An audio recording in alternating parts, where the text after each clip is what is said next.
two, okay? Okay. All right, so let's go with a 20-second countdown now, okay?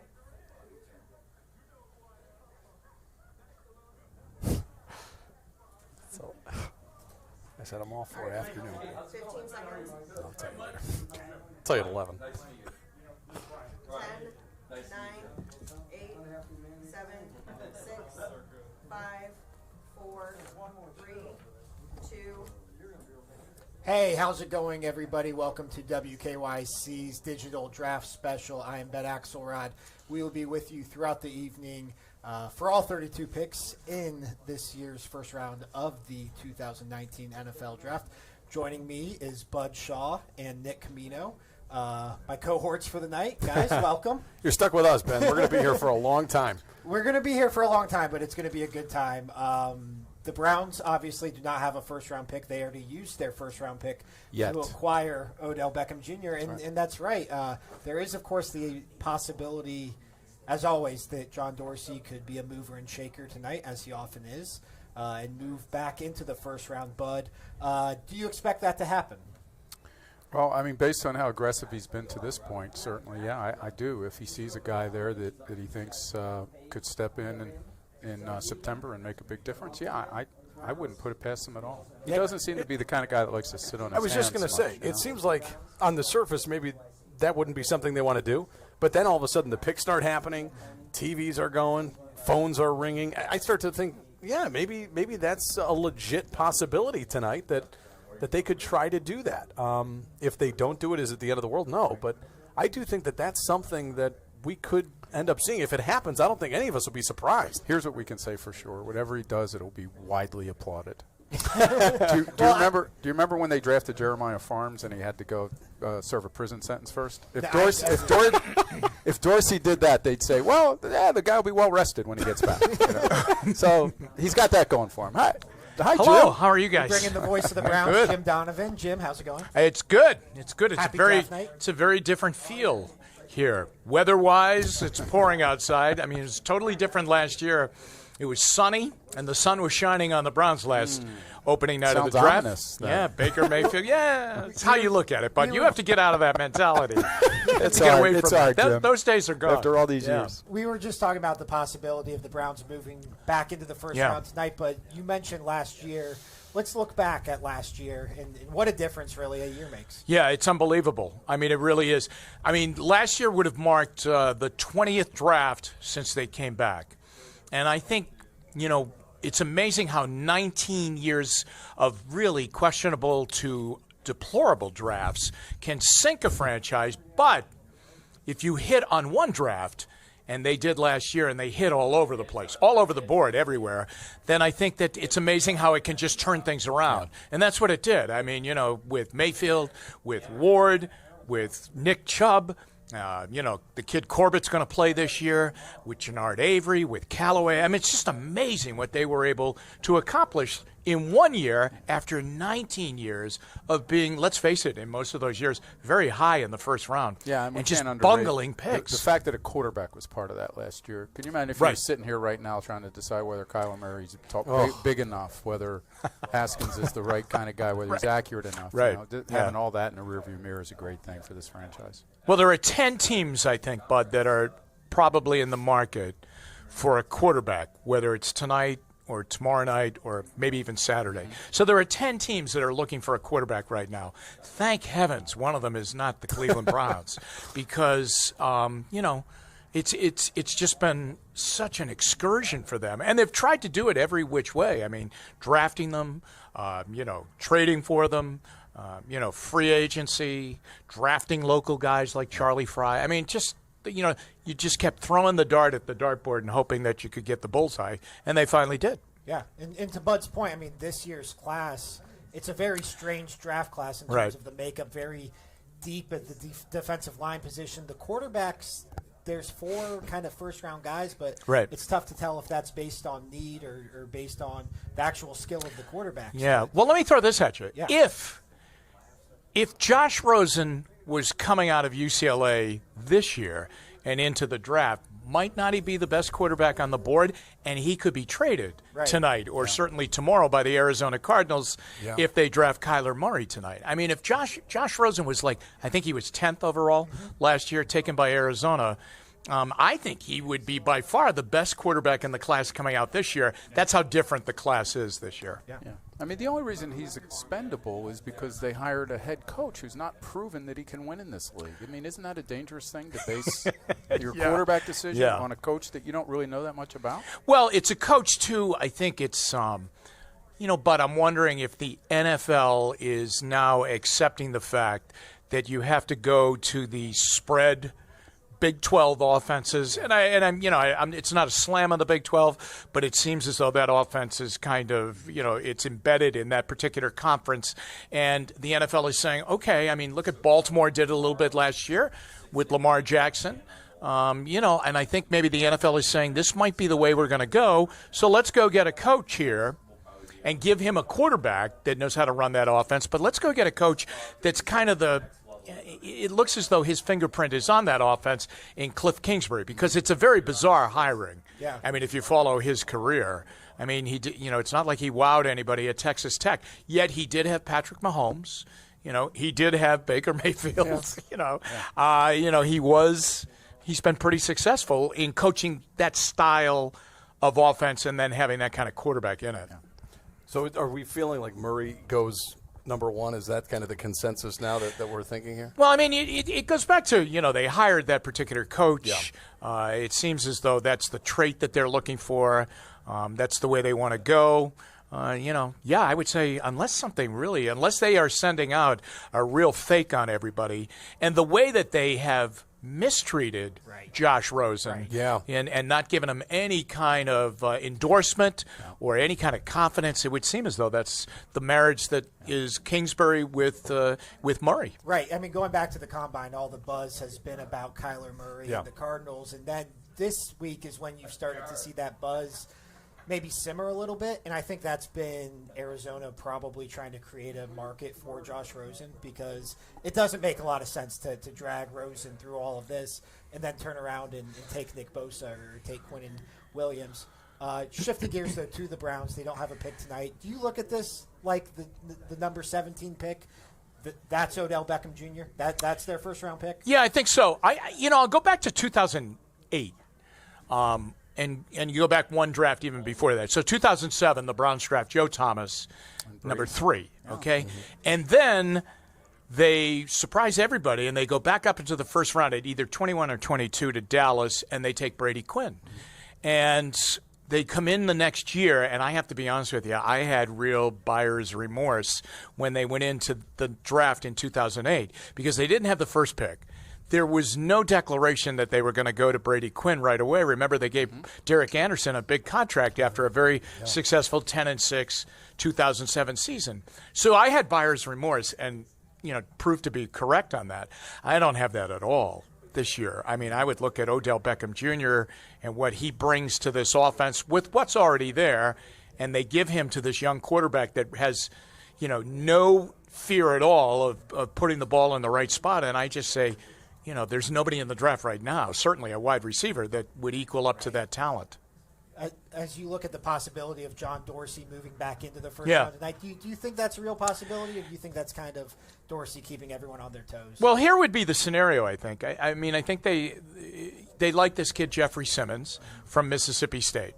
To do that, to get back into the first round, to get him, it seems as though the number you have to get in front of would be 26, I think. Indianapolis seems to be the team at 26 that is willing to take Simmons. Now, I say willing to take him because he's not going to play this year. Yeah. He has an ACL tear. Yeah. He also has an off-the-field situation, but let's go with the physical part. He's not going to play this year. He has an ACL tear that he suffered, I think, in the build-up to the Combine and all the pro workouts. So you'd be redshirting him. I think it would be an awful – I think it's expensive, and I don't know if you'd get no bang for your buck this year. They could flip it around and say, well, if we did make the move and we got him, he becomes your first-round pick next year. I don't know. I think it's a lot to ask. It is a lot to ask right now. You know, Chris Ballard is using a term that we're fairly familiar with here after Ray Farmer. He's saying he's not looking for instant coffee. He's looking for slow brew. Yeah, well, there it is. Yeah. So, the obvious implication is that if they did take Simmons, they wouldn't be counting on him this year. They want to stack 2 or 3 drafts on top of each other. But I agree with you, Jim. I think it's a big move for this franchise to make. Well, the other thing, too, is, and I did think they needed help along the defensive front, but they did get it. I mean, they got Olivier Vernon, and they got Sheldon Richardson. They have Ogunjobi. You know, they have Myles Garrett, of course, over on the other side. I mean, I think they're okay. I think it was a position of need, but they might have taken care of the need before we get to the draft. But it is such an enticing draft because, as you pointed out, Ben, I mean, it's loaded with defensive line talent. You won't have a draft like this probably in the next 5 or 6 years that has so many players at that particular position group that are so NFL ready. Let me ask you, Jim, do you think because it's not loaded at linebacker, that might be where if they do move up, it might be to get one of the guys that they consider a ready-made player? I think they do need help at linebacker. I think the last game of the season against Baltimore opened the window to a linebacker deficiency. And I'm not coming down on Joe Schobert, but, I mean, there was a problem in that game that Baltimore really kind of exposed to the Browns. They got eaten up through the middle. Schobert had a tough day that day, missed a lot of tackles. Statistically, you know, I mean, he's up there as far as missed tackles. I like him. He's a player of great he's got a great motor, as they say, Bud.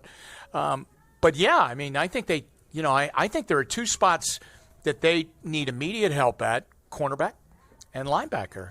Cornerback because Denzel Ward got hurt 2 or 3 times last year. He's not the biggest guy.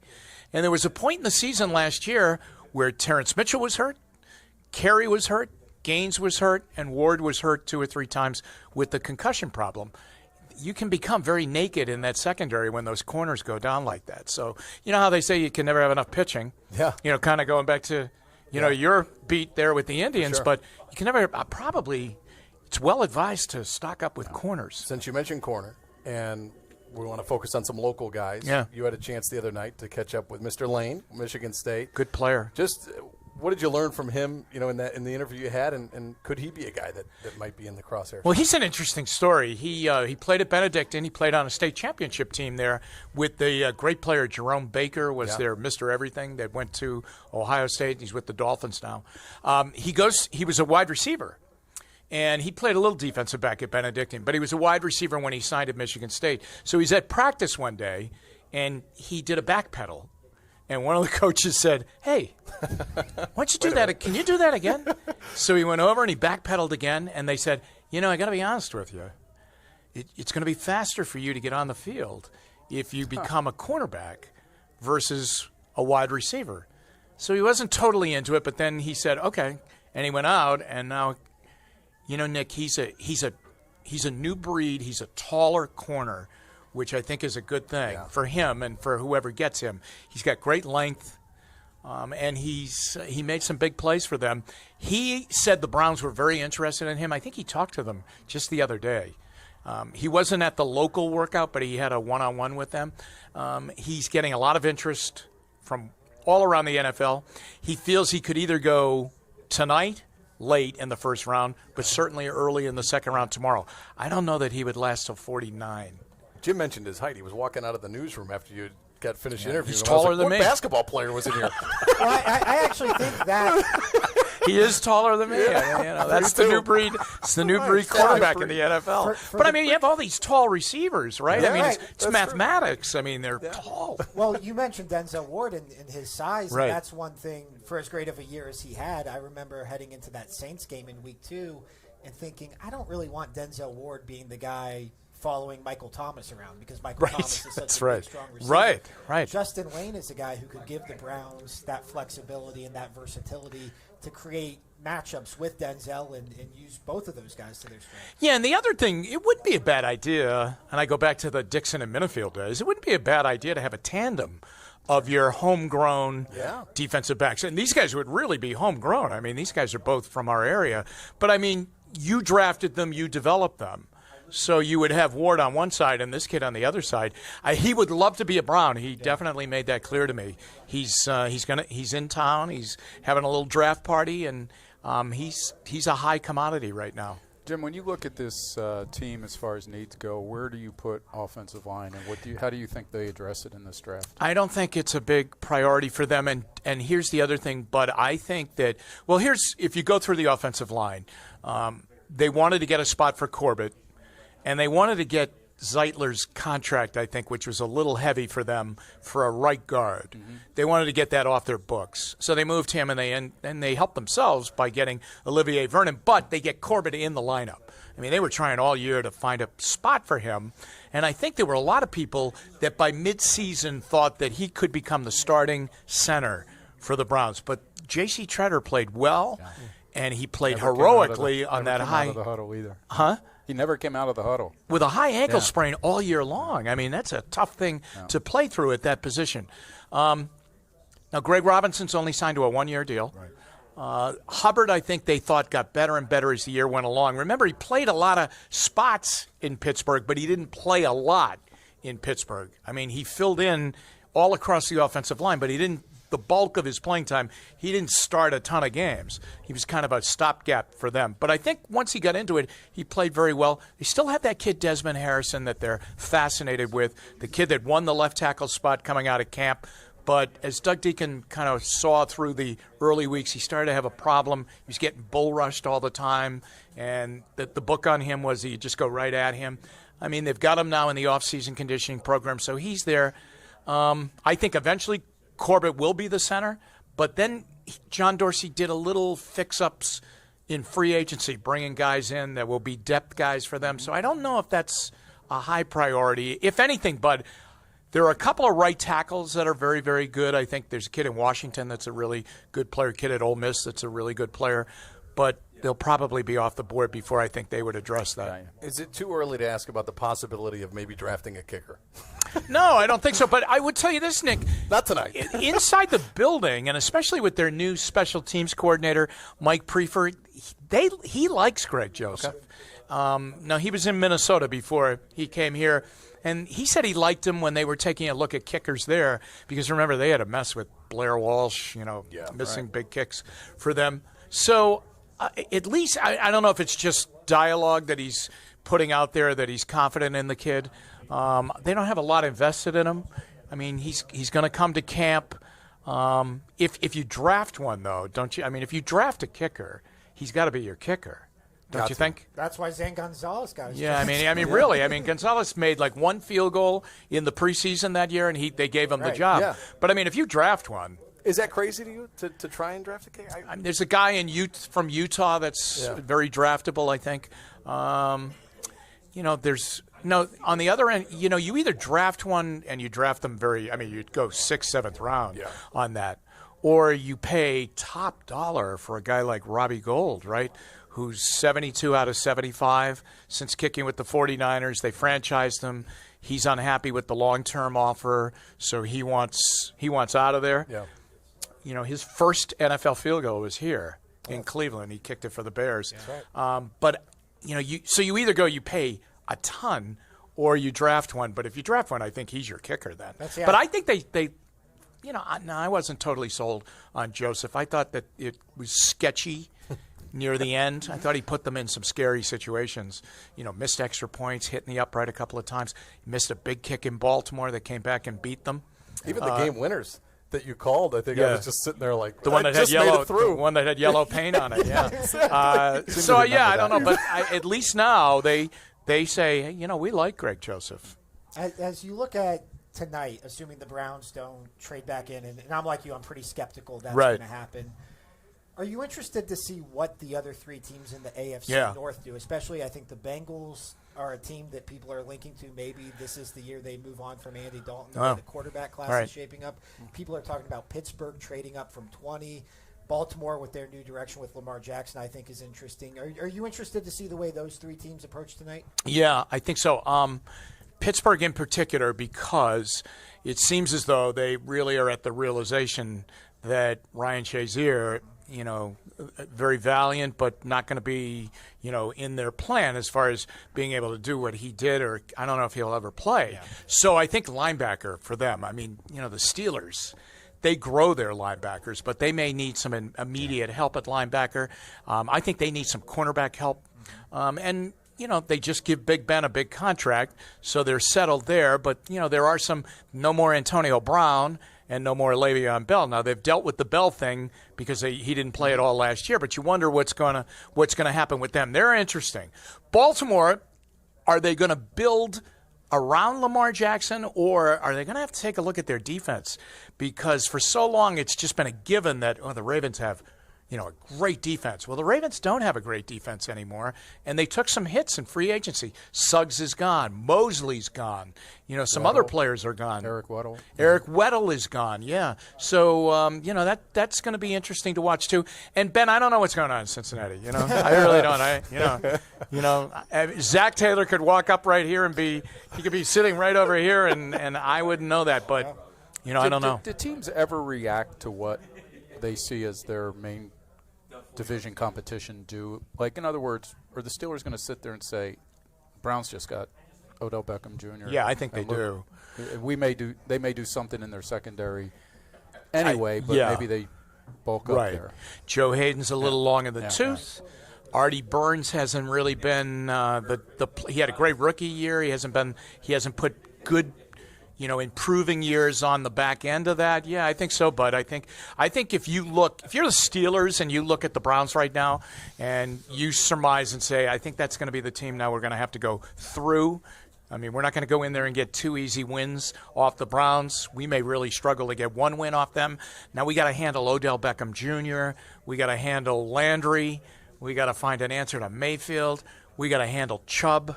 We're going to have to handle the tight end Njoku. They got this. We can't forget Callaway. Yeah, I think so.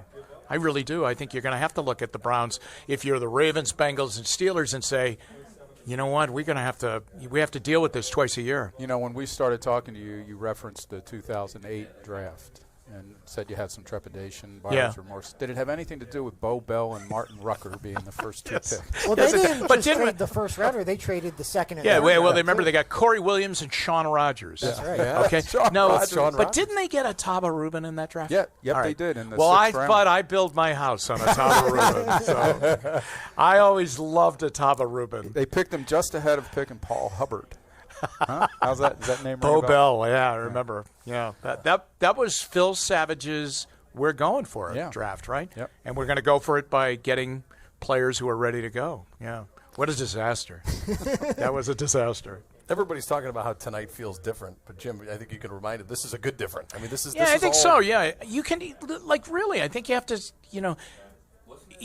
We have been. I have always, Nick, thought that, especially as the years went on, I have felt that the Browns had draft yips, to use a golf term. I'm familiar with that term. I saw the show. You're right. Yeah, I saw the show. Thank saw you for the that, show. Jim.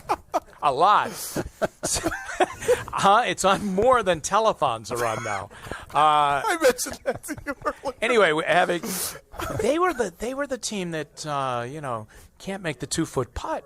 Yeah. And it just seemed as though, they got tighter and tighter as these drafts came up. So, I'm not saying that we're in the same position that, like, New England is in every year, but a little bit. The Patriots are always down at the bottom of the first round, and they trade, and when the dust clears, they pick maybe 2 players but accumulate picks. I'm not saying we're like that, but, this might be the new norm, that we're waiting on the first night to make a pick because we're better. And I guess you make up for that lack of buzz then come the fall. Yeah. and hopefully, like in January, you're still playing in January, and you're not taking a look at mock drafts, at the turn of December. Yeah, usually this time we're already looking ahead to the next mock draft. Right. I love your knowledge of the history of all this, and you've obviously been around for these last 20 drafts. What memory stands out of previous drafts here?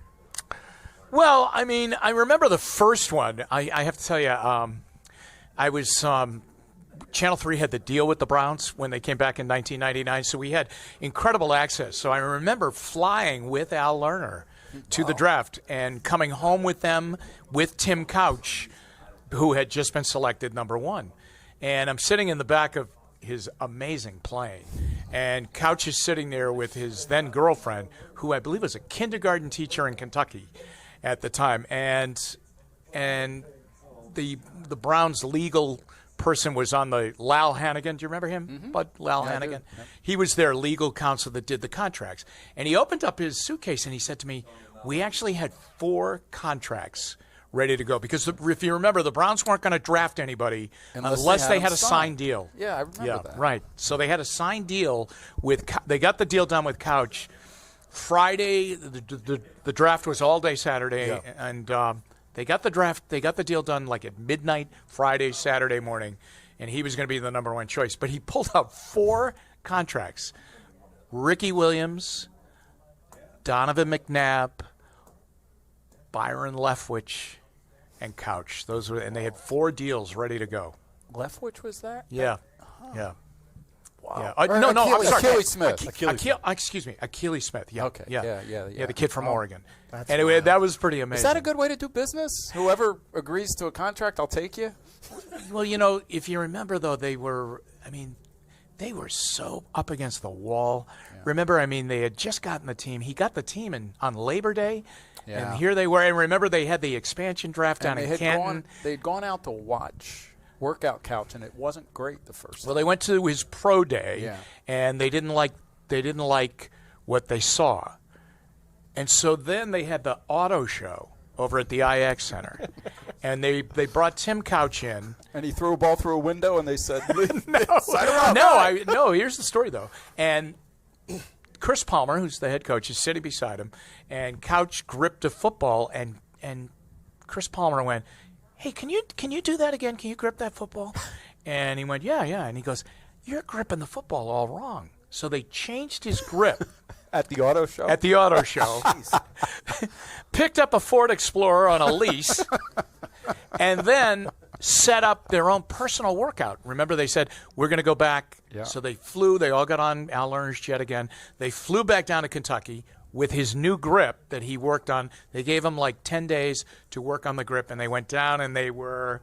And that's when Dwight Clark was catching right. passes. That's right. Yeah, you're right. Yeah. Amazing it didn't work out.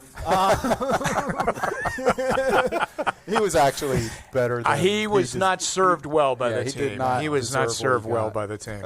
What was the old story, I think, Bud, you mentioned about Dwight Clark? Didn't he tell you guys that this kid is not going to play this year? And first game he's out there, right? Yeah, he said we are committed to letting him sit and learn, and at halftime they made a switch. Hey, that happened this year, too. Well, I think that, I remember that. Yeah. We were doing the Chris Palmer show. Tony Grossi, Odell Beckham Jr.'s friend, was with me. We were doing the show at a steakhouse down here, Damon's. Do you remember Damon's right here on Bagley Road? So we did a Monday night show with him, and they had gotten creamed by the Steelers in the opening game on Sunday night. Couch finished the game and got sacked and threw an interception in the game. Detmer was the starting quarterback. So anyway, we come back, and Palmer walks in to do the show, and he goes, "Hey, we're going to make a big announcement tomorrow." And it was Couch was going in, and it was amazing. It went against everything that they had said was going to happen. He goes down to Tennessee the next week, and they had Javon Curse. Yeah. And they were good. They went to the Super Bowl that year. And he just got killed in that game. I think he had a safety like in his first series. Oh. It was awful watching it. Yeah. What was worse was watching the kid having to get on the plane after the game from a beating he took in the game. It was really he was not served well by the Browns. No, not in the least. What are you looking forward to tonight, just in terms of overall the NFL looking at the draft? Well, I would say this, Ben. John Dorsey, I'm sure he's, wheeling and dealing, and maybe. So I'll look forward to see if they jump in. I think it's remote. So I'm interested in him because, he's done some pretty amazing things and has not been bashful about doing it. So we'll watch that. I'm interested to see how the quarterback situation starts to play out. As great as the defensive linemen are, this kid from Duke, What is he all about? The kid from Missouri, what's he all about? What will the Giants do? When do they get the quarterback? Haskins, he's been all over the place. He's been high on everyone's board. Then he was slipping. Now he seems to be back up. Where's he going to go? Is he going to go to Washington? What's going to happen there? And do they trade Josh Rosen? Sure. Yeah. To me, that's what an amazing story to be drafted 10th overall. It wasn't like he was brutal when he played even. They were awful. I mean, there's really not a parallel. I'm not going to say that word. A similarity between what Breeze and what they did with Breeze and Rivers, is there? Yeah, that's right. Yeah, I mean, right. Was it this immediate? It wasn't after. No. I year. think it was. Yeah, Breeze had started. It's it almost was actually unheard good. of to take a guy in the top 10 and do this. Well, the other thing, Bud, Rivers kind of held out a little bit before he finally went into camp, and that kind of put him behind a little bit. The days of holdouts. It is interesting to see because you were telling that story about Tim Couch, and it used to be sometimes we'd know weeks in advance who the number one pick was going to be because contracts were already signed. Right. You didn't want to hold out. Right. And then with the new CBA, they've basically been slotted into their draft positioning, so that's gone away. I do think it's been interesting here. You go back to 2 years ago when the Browns took Myles Garrett, there was a lot of buzz. They might take Mitch Trubisky. Right. And what are they going to do at 1? Last year, it wasn't until the day of the draft that we knew the Browns were going to take Baker Mayfield, and even then there was some skepticism. This year, we think it's Kyler Murray, but you look at the betting odds and things of that nature, nobody knows for sure. It's interesting to see the way secrecy's kind of been restored to this whole process. Yeah, I think so. It really is. You're right. I think it's there's just not a true number one. Yeah. This is. Kyler Murray's an amazing athlete, but is he going to be an amazing NFL quarterback? There's a style change here that's going to be dramatic when you put him into a game. That's going to be very different. There is a new day in the NFL with Cliff Kingsbury bringing that offense in. It's going to be amazing to watch. And Jim, you mentioned the quarterbacks. A team that has to be looking at a quarterback, right, would be the New York Giants. Is the clock on Eli Manning has to be beyond ticking, right? Yeah, I think, it's – could they trade for Rosen? Yeah. Could they go get him? Or, or do they – now they have the 6 and the 17. What are they going to do? Does the quarterback, come to them at 6? Do they wait to 17? But they do need a quarterback. Yeah, they have not had an answer for Eli Manning. Beyond Eli Manning, and the guys that they brought in the past just haven't been able to do it for them. And we had a box seat to that in the opening game of the preseason last year. You could see that they didn't have an answer behind him. Yeah, I have no idea what the Giants are doing. I haven't had any idea what the Giants have been doing for the last 2 years. It's refreshing for that to be another team here I'm watching. Right, thinking, what's their plan? What's going on over there? Pat Shermer again, part of that. Yeah. It looks like we are on the clock, or the Arizona Cardinals are on the clock, so we are getting ready to get going here.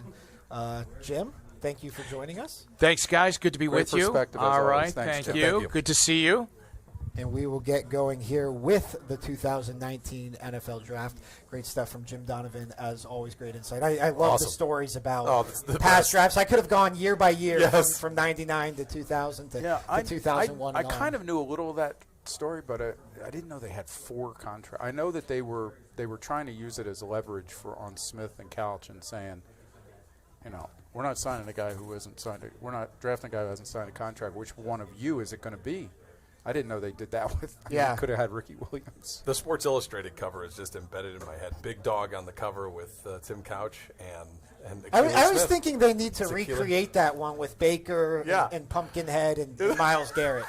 I think that's I don't as great as the Browns social media team is. I don't know how that hasn't been done. They could have done that last year with Baker and somebody like Darnold. Yeah. You know what I mean? They could have had those guys and they would have been all set. But that's wild. How did Pumpkinhead work his way into this? He's the modern day big dog. I don't know what you mean. I'm starting to think you and I are watching something different. I don't know whose feeds ahead of whose, here? but we are getting ready here. The Arizona Cardinals, I think, are on the clock. Taylor Swift just dropped a surprise album So that's what's blowing up my that's Twitter golf. feed. That's It the can't be European good tour. that I'm looking at Lee Corso. That is that your Jimmy Hanlon special That's again? college. What? You cue up the DVR. Looks like Bruce Drennan hitting a golf ball. We talked about the possibility of the Browns trading into the first round. I actually would be very surprised if it happens. Yeah, you and Jim are on the same page. And I'll tell you why. You look at cap space, and it doesn't matter right now, but down the line it is going to matter. And one thing that really brought that to my attention was that deal that Frank Clark just signed with the Kansas City Chiefs. But they're so below the cap, aren't they still? But eventually, so here's where I'm going. Okay. Frank Clark signs that huge deal Yeah. with the Chiefs. That's now the blueprint for Myles Garrett's extension. Gotcha. Baker Mayfield is going to be due. You're thinking years down Right. the road. So a year from now, they are not going to be that below the cap. They'll be nearing up against the cap based on extensions, and Odell Beckham Jr. is another big salary on the books. Those first-round picks for them are going to be so valuable because that's an asset to acquire more talent via trade or drafting a player who you think can be an instant contributor, and you're doing it on a salary that's below market value. I think to trade into the first round tonight, they're going to have to give up next year's first rounder, and I don't think that would be the wisest thing for them to do. No, I hear you on that. The one thing because Jim Donovan talked about the cornerbacks could be a place of need.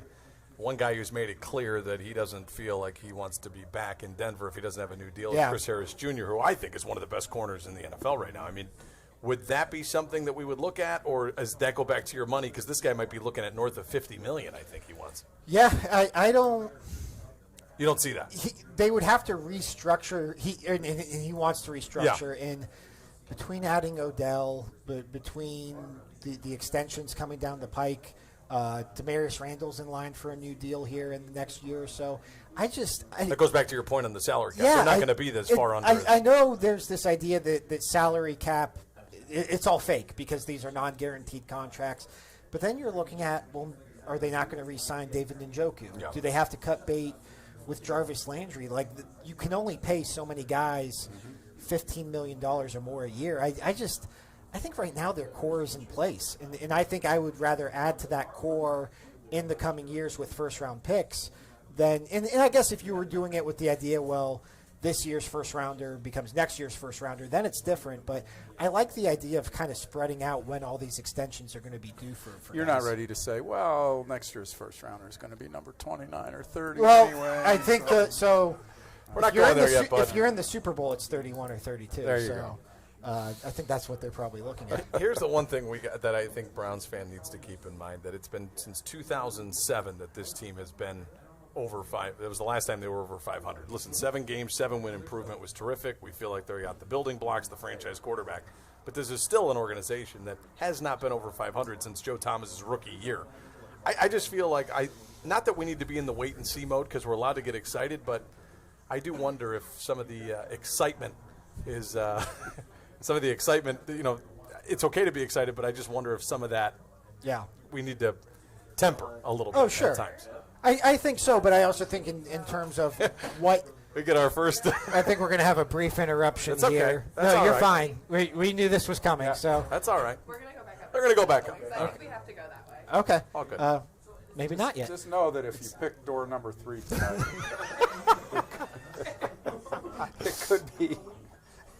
it could be the trash moving through the room.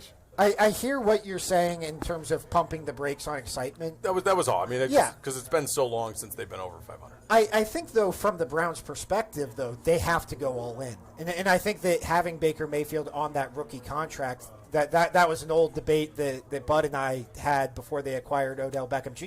You're bringing it up because you were right. I don't want to say who won that debate, but, Here we go. But I won it. When you have a quarterback on a rookie contract. How many times will he mention that tonight, you think? Worse than playing golf with Drennan. Bite my tongue.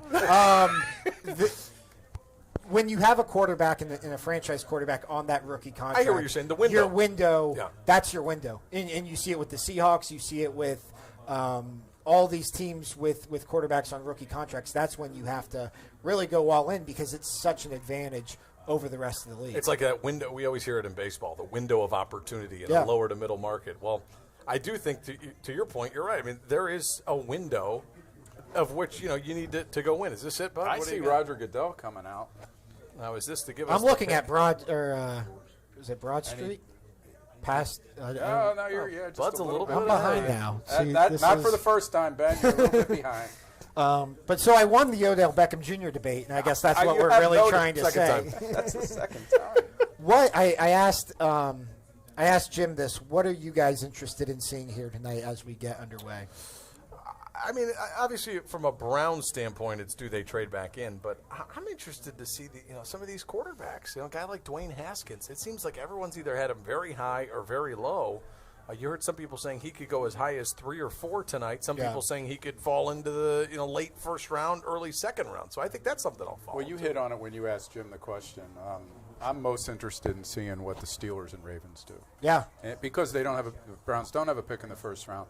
Yeah. I'm really curious to see because I think some people are, not you, Ben, I would never say that about you, are getting a little ahead of themselves in suggesting that this great swing has taken place in the division. I'll believe it when I see it.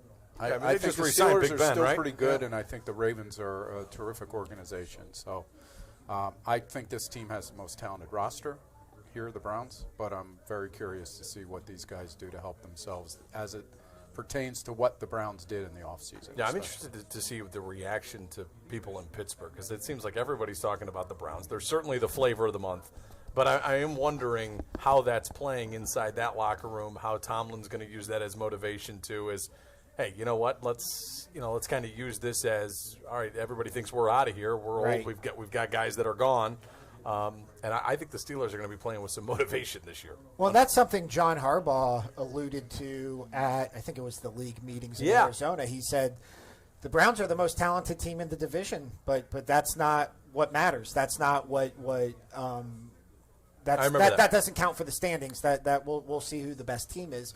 But I do think the most talent matters. Like I think you look at Odell Beckham Jr., you look at Baker Mayfield, you look at Jarvis Landry and Antonio Callaway. Like just from an offensive standpoint for the Browns, if I'm Pittsburgh, like I've got to get better cornerbacks. I'm not going to be able to trot Artie Burns and Joe Hayden out there and hope to contain those guys. Like I think. Yeah, I don't think the Steelers are sitting there cowering, thinking, well, the Browns have this. We've got to do something. The way I go back to Houston. Houston, it seemed like, would always pick a pass rusher.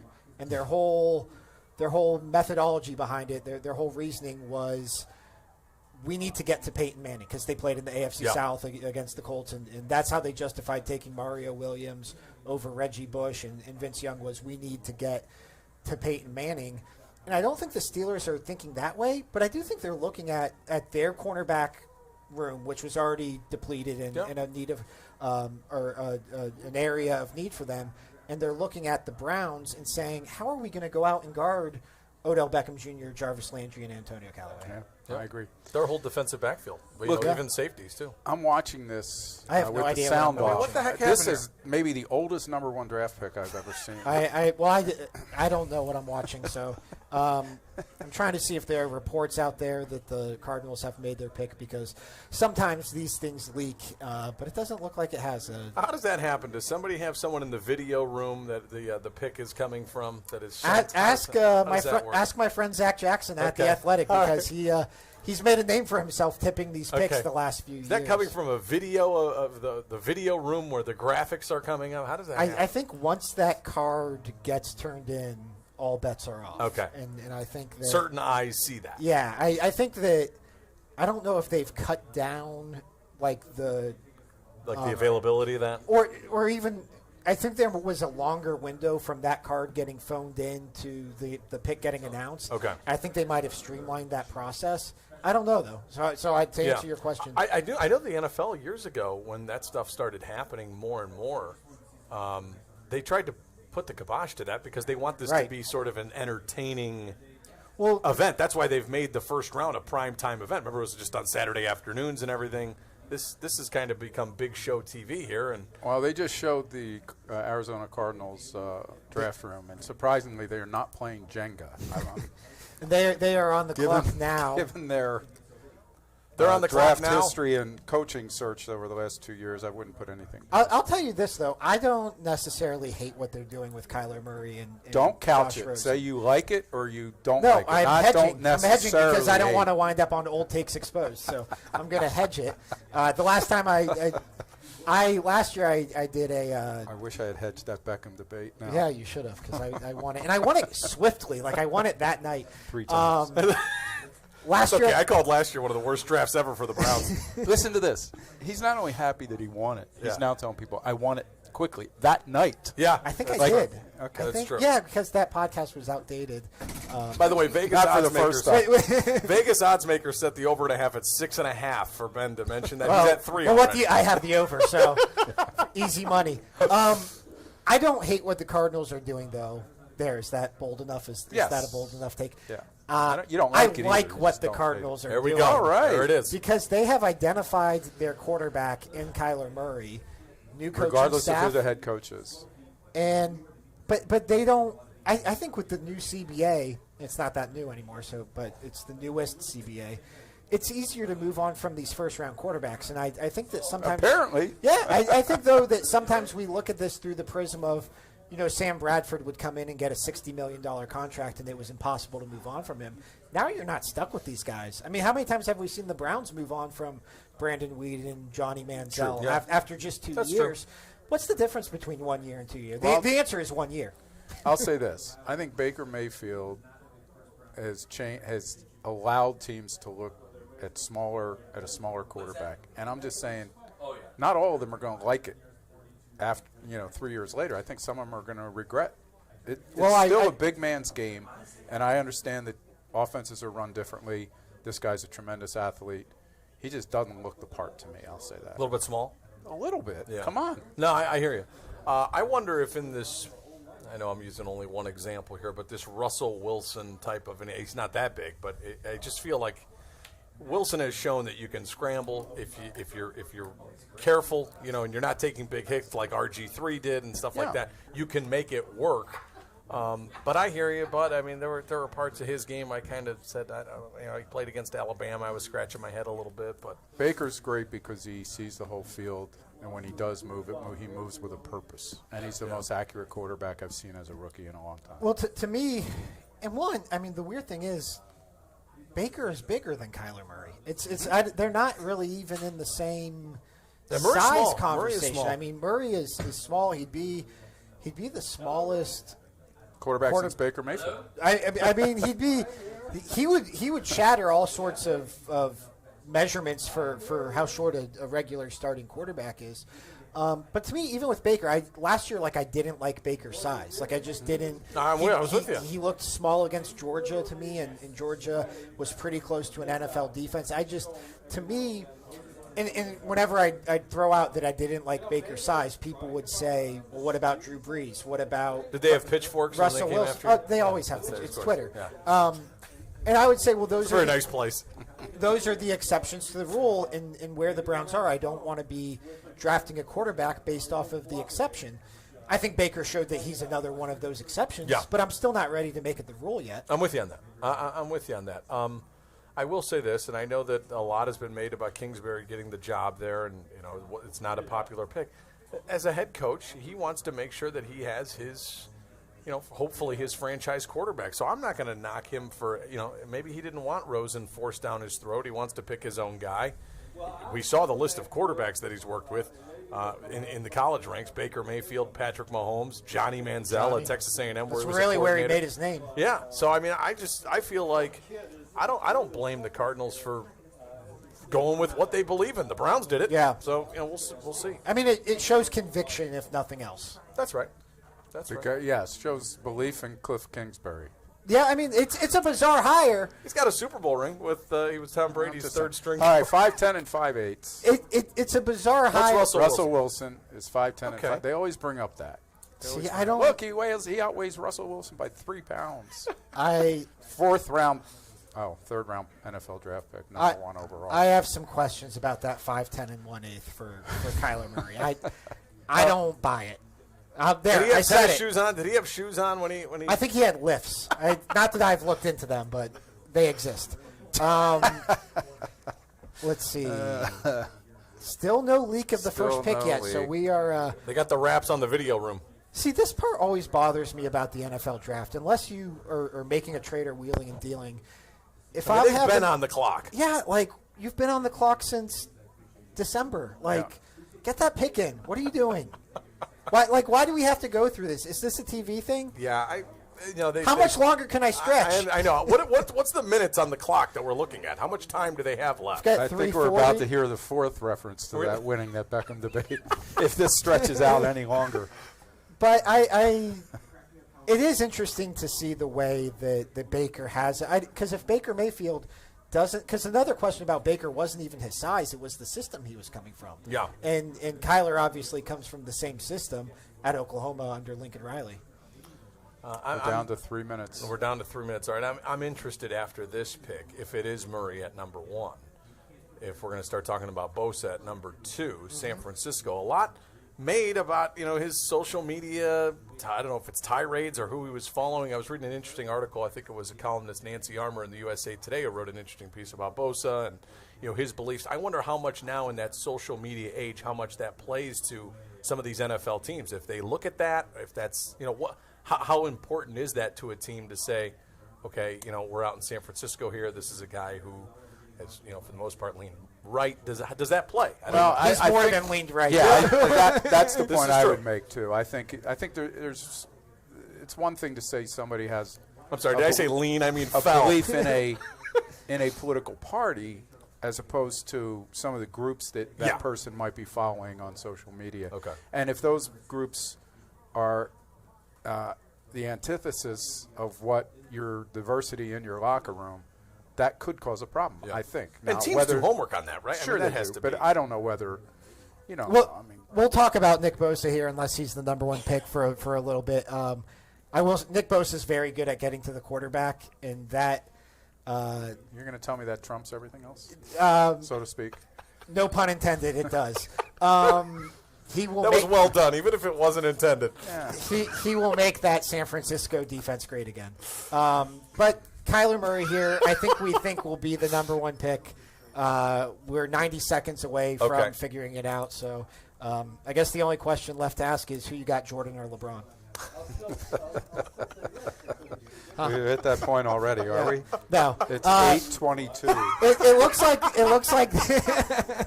It looks like they are phoning in, literally calling in the number 1 pick right now from the Arizona Cardinals draft room.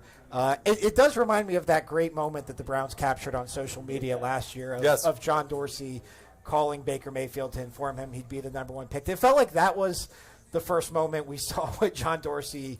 We had seen press conferences and stuff, but that felt like the full Dorsey experience. It really was. Yeah, that was when that happened. That was the buddy boy. Yeah, the buddy. The Browns did a skit on it, which was great. Baker Mayfield took part in that. So they hit it out of the way park. Down to the wire. What's the weight on that? I don't. But they hit it out of the park last year, and I got to be honest with you guys. Even though it's maybe not as eventful for us on night 1 as it was last year, the Browns are in a much better place, and that makes us feel a lot better. Yeah, I mean that's. It got to the. I love the draft. Like I've always loved the draft, regardless of the Browns or any of that. I know you love college football. I love college football. Bringing them both together. Yeah. And it did start to get very old and repetitive to have the Browns be picking first or second overall, which was the case for the last 3 years, especially because it always seemed inevitable that they were going to trade down. I guess Goodell shouldn't get up there and say the Arizona Cardinals have traded the first pick. The Cleveland Browns are now on the clock. Boy, things would get interesting here quickly. The pick is in. Okay. I don't know what the delay is between the pick being in, though, and them making the announcement. It seems like this process could be streamlined. And the Arizona Cardinals have selected Kyler Murray, there we go, quarterback out of Oklahoma, with the number 1 pick in the 2019 NFL Draft. Second straight Heisman winner, second straight Oklahoma quarterback to be selected first overall. Your thoughts? It's a heck of a story. I mean, this is a guy who I thought was going to play baseball when it all first started. It sure seemed that way. I mean, he got a huge contract from the Oakland Athletics, and I know that they were saying, well, we want him to start down in the minor leagues and everything, but there was a thought in that organization that they were going to try to bring him the express route try to get him up to the big leagues quick if he was going to make that commitment to them. Well, not only that, baseball was willing to, MLB was willing to redo the way they did his salary structure just to make sure he was playing baseball instead of football. Yeah, I mean, this was a guy, and baseball this is a totally different show, but they have a problem marketing their stars. And so I think a guy We've got Murray, time. I think a guy like Murray they thought could probably be that guy. All of a sudden, he meets with the Athletics, goes through some workouts. Then he goes to say that I'm going to take on football, and then this is the path I'm going to go. And here he is, number 1 pick in the draft. So good for him. It's a credit to him and the hard work. And guys, no matter what Bud Shaw says about his size, it's a heck of an athlete. He is. Smokes. Wait a second. I didn't say anything other than what you're looking at. You said he was very small. He is. Look at him. No, I know. I'm just saying. We don't want to redo. We don't want to redo of the Odell Beckham Jr. A little red goes a long way. I've learned in fashion. So does a little pink. Did he went with the pink tonight? Yes, he did. I think it's an off red. Speaking of number 1 draft picks, Scott Petrick of the Chronicle Telegram, welcome. Hey, guys. Thanks for joining us. Sure. Kyler Murray, first overall. Your thoughts? You know what? I'm still stunned that a quarterback that's 5'10" could go number 1 overall. I mean, I was stunned that Baker at 6 foot, half an inch went number 1, and this is even shorter. But I don't know if that's the way the league's moving. I think there's reasons not to take a guy that short, that high, but that's what we're seeing. How much of Baker's success do you think led to this even being a possibility? I don't think you can separate him at all. Yeah. I mean, he played in the same system, the Heisman. I mean, it just follows. And I really don't think that Kyler Murray would be number 1 if not for Baker. I know it's a down quarterback class, and I don't think Kyler Murray would be number 1 overall in a different year.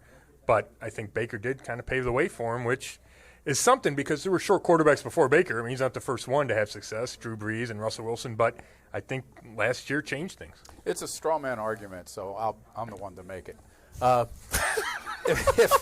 If Josh Rosen were in the draft, does he go ahead now of Murray? I think for any other team other than the Arizona Cardinals. I think so, as long as that team didn't have a problem with all the pre-draft. Yeah. It's not character stuff, but whatever it was about Rosen, whatever some guys didn't like. He's too smart for his own good. Right. He doesn't connect with teammates. He doesn't, But I think he throws it Another better. social He's media taller. guy that was having issues was Rosen. Yeah, Rosen was always out there. Yeah. For different reasons. Yeah. Bosa, but Yeah. But I mean, I think you put Kyler Murray in last year's class. He might be the 5th quarterback. He might be the 6th quarterback. And it just shows you how important quarterbacks are. That all of a sudden he's going number 1, and you really can't diminish the Cliff Kingsbury factor. If Arizona's not drafting one with him, I don't know if it's the same buzz about Kyler Murray. And then I think there'd be talk about whether he goes 1 or Haskins goes 1. Is it at 4? Is it at 6? Is it 10? It would have been really interesting to see what happened if they didn't take him and how far he fell. That whole hiring, was that like a total surprise to you too? I mean, he takes the offensive coordinator job at USC, which would have been a nice job. Then all of a sudden he goes and interviews for the Cardinals job and gets it. Were you as mind blown by that hiring as everybody else? Oh, for sure. And it changes what NFL teams look for in coaches. I mean, Freddie Kitchens doesn't have the same resume that a lot of guys do and have had in the past. Brian Billick never got a second job. I mean, you look at those kind of things, but for a guy to have a losing record in the Big 12 and get fired and then wind up in the NFL there's no way it's not a head scratcher. Yeah. And, if you're in Arizona, I think you have to be worried that it will succeed. I mean, any first-time head coach, but especially a guy that hasn't spent time in the NFL. I mean, it was an out-of-left-field hire for sure. So clearly now they've made a decision to move on from Josh Rosen. What have they done to his trade value? I think it's not non-existent, but it's way lower than it would have been. And that probably shows you that they didn't get a legitimate offer for him ahead of time, or they weren't willing to move down, whatever that scenario is. But, I mean, Rosen's not going to sit there and be the backup, and there are teams that I would think would want Josh Rosen. So, well, that's it. His quarterback's still so much in demand that while they drove his value down somewhat, he'll still bring him a first-round draft pick in exchange? Oh, I don't think so. No, I think maybe a third-round pick, a third round and something else. I think a third-rounder was probably the baseline of what they were looking for. And now that they've actually made the pick, that seems like a stretch. That could be. If I were them, I don't think I would have just taken a third-round pick for the guy who took number 10 overall. And I don't think it's hurt his value. I mean, he didn't play well last year, but there were a bunch of circumstances for that. So I think if I'm the Cardinals, I would have wanted a second-round pick or a first-round pick. Now I think I would take a third and kick myself for taking him last year. Or it's such a weird situation that you would take two quarterbacks in the top 10 back-to-back years that I'd be worried if I were a Cardinals fan. And a quarterback they traded up for a year Exactly. ago, too. Well, it makes sense. I forgot about their that. former head coach is now the defensive coordinator here, so some of it makes sense. Right. Well, no, you're right. I mean, there's been a lot of turnover. Bruce Arians left, and then Wilkes, and it just feels like it's kind of a seat of your pants plan to take a short quarterback at number 1 and then figure out what to do with the guy you traded up for to take at number 10 last year. And Ben, you mentioned, or Bud, one of you guys mentioned Rosen. We were talking with Jim Donovan earlier about the New York Giants. I feel like that might be a perfect spot for him to learn behind Eli for at least a year or something. Yeah, I like that spot for him. I liked him coming out. I really did. I thought he threw great. I would have had no problems if the Browns took him at number 1 last year. And he had the concussion history, which would have scared me, and I know it scared the Browns. But, the Giants, Miami, I mean, there's still teams that need quarterbacks. Cincinnati, how long does Andy Dalton stay there? We keep hearing, maybe they'd take Dwayne Haskins. So then if you're any of those teams, now you have to compare Rosen to Haskins and Locke and Jones and say, okay, which one do I like best, and go get that guy. Well, I think the Giants are interesting, too. They took a lot of heat last year for not taking a quarterback with the number 2 pick, for taking Saquon Barkley. Now you have an opportunity where you could go out and potentially get that quarterback. The number 2 pick. What do we got here, Ben? For the 49ers. And it is Nick Bosa out of Ohio State as expected. So Nick Bosa heading to San Fran. There's Joey Bosa in the background. John Bosa, former first-round pick. So I was going to say Ben is too humble to mention this, but of course he's not. He's 2 for 2 in mock draft. Yeah. Oh, there you go, Ben. 2 exactos, as they're called. I need the lottery numbers before you get out of here. Yeah, those were real tough. What we had mentioned before, that was not something that swayed the Niners one way or the other. We were talking about the social media stuff with some of the groups that he's following. Apparently that didn't have much of a consideration in San Francisco. Yeah, I mean, I think it's bothersome, personally, but I didn't think it would affect his draft stock. And the guy didn't play much at all, right? I mean, this season, I don't know how many games he played, 3 or 4 before he got hurt? 2.5. 2.5. And then to still be considered the best player in the draft, I don't think there's a whole lot was going to move him if that didn't move him. Good point. I've been covering Nick Bosa since he was in high school, back to my days of covering Ohio State. I talked to his defensive line coach when he was a junior in high school, who said, this kid's going to Ohio State. He's going to declare after 3 years, and he's going to be the top pick in the draft. There you go. Pretty close. Yeah. Pretty close. That's right. Yeah. You're like a Cliff Kingsbury odd hiring away from that being the case. And it pretty much is the case. As Scott said, a lot of people have graded him as the best overall player in this draft. And but it will be interesting to see how he handles San Francisco. And, does he, he deleted all those tweets or whatever he's been doing lately. Does he stick to that, or does he get a little comfortable and open back up? And does he get any backlash for it? I mean, that will be interesting to see. That's an interesting team. The Browns will see them pretty early in the season. Jimmy Garoppolo back, and now they're helping their defense. I think is that a trendy pick, and maybe not for the division, but is it? Go ahead. Well, they can compete. Yeah. I mean, if Garoppolo plays like everybody thought he could play, and the sample size is still really small, obviously, because he got hurt so early. But they were the hot team last year, and then Jimmy gets hurt and it goes in the tank. But I mean, I saw the spreads. I can't remember if they're 2-point favorites or 2-point dogs when the Browns go out there, and it just shows you how close it's going to be, or could be. It's the Bosa pick is interesting. You're talking about the tweets and all that. I'm not interested in the debate about all of that too much, but as long as he's not doing anything criminal, I think as long as he gets to the quarterback, he's going to be widely accepted inside that locker room. Oh, yeah, I would think so too. I mean, there would have to be something outrageous, right? And Josh Allen had, and Josh Allen had a couple things come out last year, and I don't remember hearing anything once he got to Buffalo. And he kind of got out in front of it. So, yeah, I mean, if he gets to the quarterback, and didn't hear anything bad out of Ohio State. Yeah, and that's a very diverse locker room in terms of political beliefs. So my buddy Chris Mortensen, who I worked with in Atlanta, has just tweeted, "The fun begins now with the Jets." Doesn't it always? Right? Well, usually it's Greg Williams is standing on a desk somewhere in the draft room, beating his chest. And when do the Browns see them? Week 2? Quoting Churchill or something. Week 2 on Monday Night Football. Week 2 Monday Night Football. We'll see these guys. And what do you guys expect them to do here, Ben? What was your pick?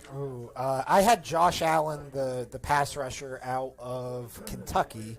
Some of the mocks I saw today, though, there's a lot of buzz about them trading, so maybe that's what Mort's tweet is alluding to. But, Scott, while we have you, the Browns don't have a pick tonight. One, do you expect that to change? Do you expect them to trade up, or do you think that they're kind of sitting pat here? I think there's about a 30% chance that they move up. And the Jeffrey Simmons would be the guy that I would think that John Dorsey would target. I don't know if the Tyreek Hill stuff changes that at all, if the perception is so bad right now that he'd be less inclined to do that. I think he could trade for a corner if the right guy falls to 25 or 27. Just a note, Adam Schefter's tweeting Jets trying to trade out, which is not a surprise. Yeah, that makes sense. So I don't think they will. I think it's less than 50%, but I do picture John Dorsey up there just getting impatient watching good player after good player get taken and think, let me get back in there. A second-round pick next year isn't that valuable. Let me get a guy right now. Well, do you think that's what it would take? I do. I think it would take 49, a second-round pick next year, and then something else, whether it's Duke, whether it's a fifth-round pick. I think you need a third piece of that if you go up to, let's say, 27 or 24. In your opinion, would trading next year's first-rounder be off the table? I would think so. Yeah, I just think there's too many variables. I mean, if you knew it was going to be 32, then no. But, Baker gets hurt, all of a sudden you're drafting 14, and you gave up a lot, to get a guy that might not have played even this year. And it feels a little like chasing points too early in a football game. You can use that if you want. Write that down. All right. Yeah. That was good. I was asking these guys about this. When I saw Frank Clark's deal with the Chiefs this week, the first thing I thought about was Myles Garrett and the deal he's going to sign, a year from now or 2 years from now? 2 years. Yeah. Obviously, the Browns haven't had to worry about cap space for a long time. They don't have to for the relative foreseeable future. But at some point, Myles Garrett's going to be due an extension. Baker Mayfield's going to be due an extension. Yep. They just added a big contract in Odell Beckham Jr. At what point does this team have to start worrying about money and how much in a salary capped world?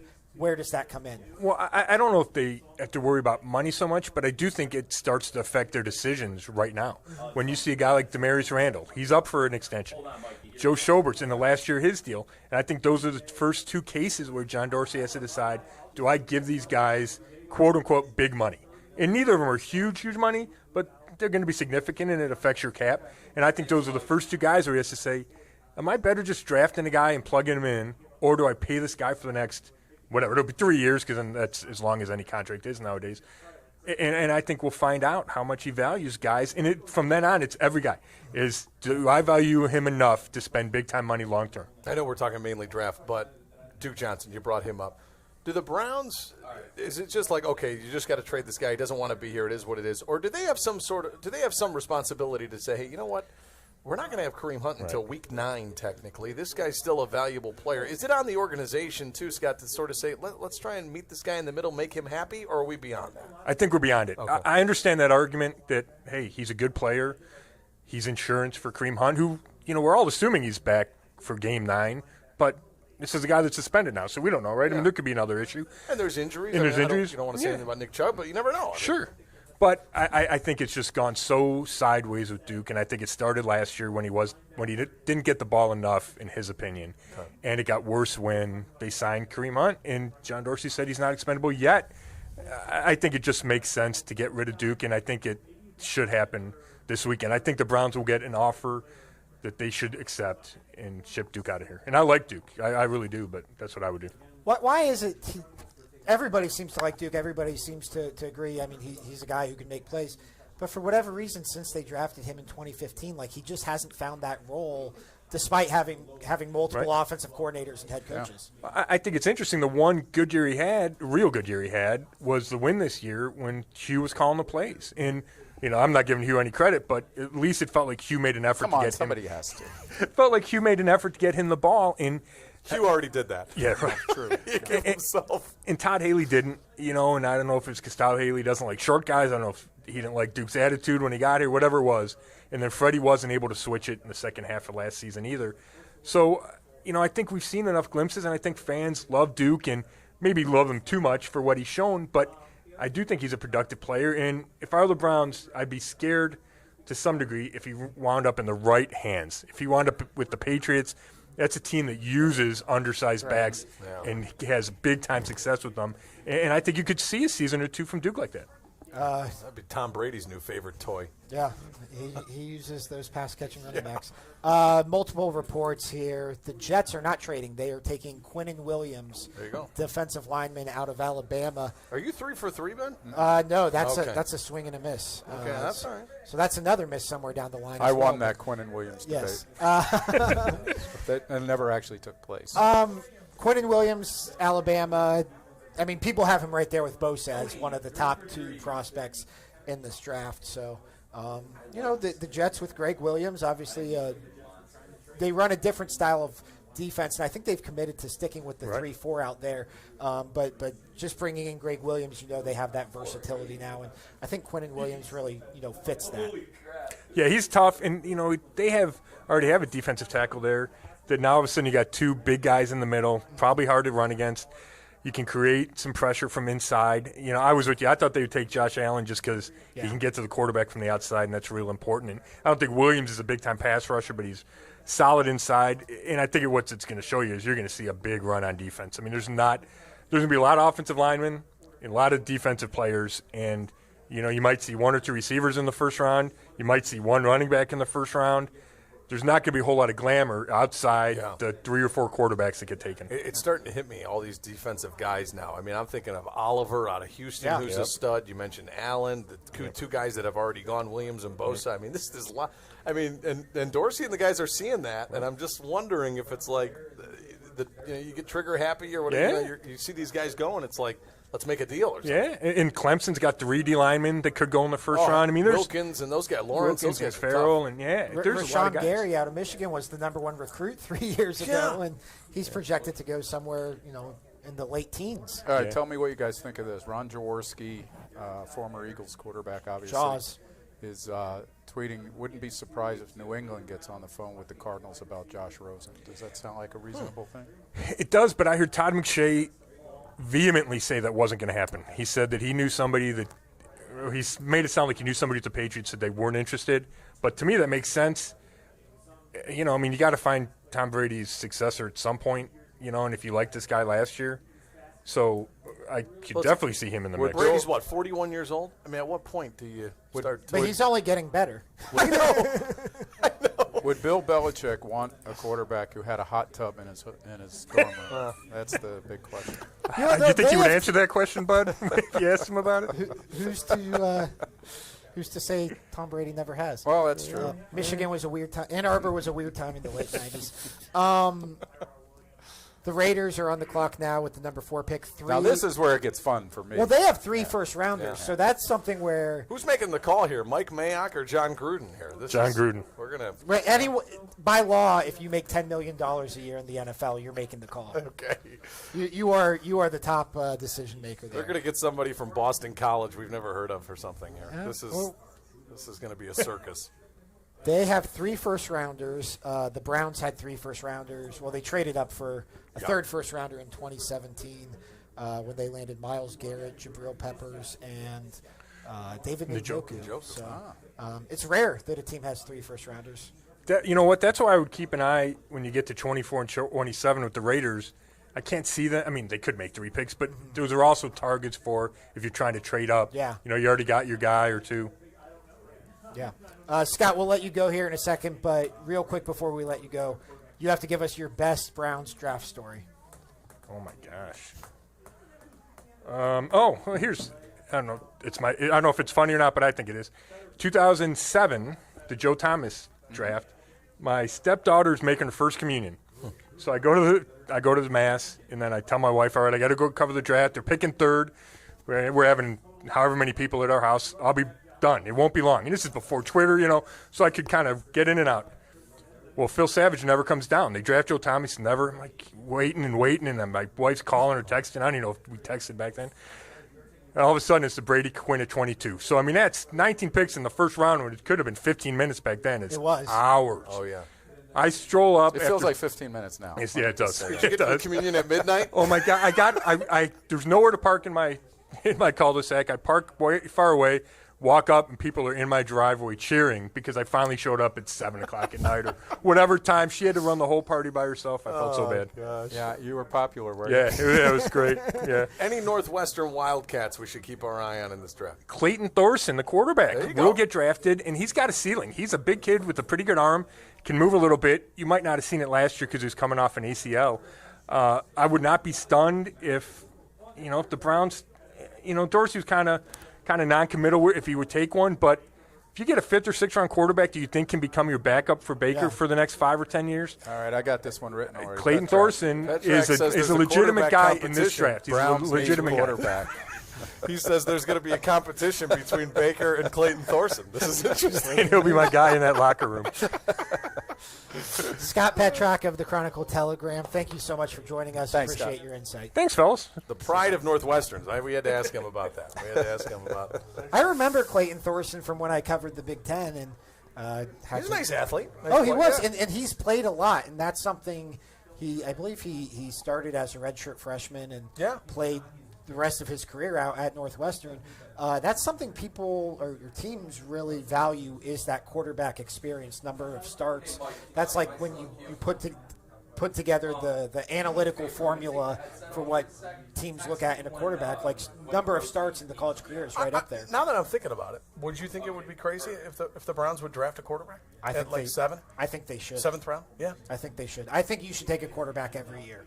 Just to have I don't know. Yeah. Can Drew Stanton really? Let's say, God awful, if something happened here, if Baker Mayfield got hurt, would you feel comfortable handing the car keys over to Drew Stanton? But would you be comfortable handing him over to a 7th round draft pick? That's true. That's true. Well, I think true. they do need to upgrade. That's the one reason why I wouldn't take a quarterback. Is I think they do need to find a way to upgrade that Drew Stanton position, and I don't think the draft is the best way for them to do that. But I think ideally you would have obviously your quarterback set in Baker Mayfield, which they do. You would have an established backup, a guy, like when Philly went from Carson Wentz to Nick Foles, who you feel good about going to. And then you have a third guy who's more of a developmental guy. Where's the baseball cap? Yeah, on the sideline? that's what I would feel better. And I think good teams do that. I think the Patriots typically take quarterbacks and develop those guys. So we'll see. But this year it probably doesn't make the most amount of sense. Did you think I was crazy for asking Jim Donovan about the kicker situation?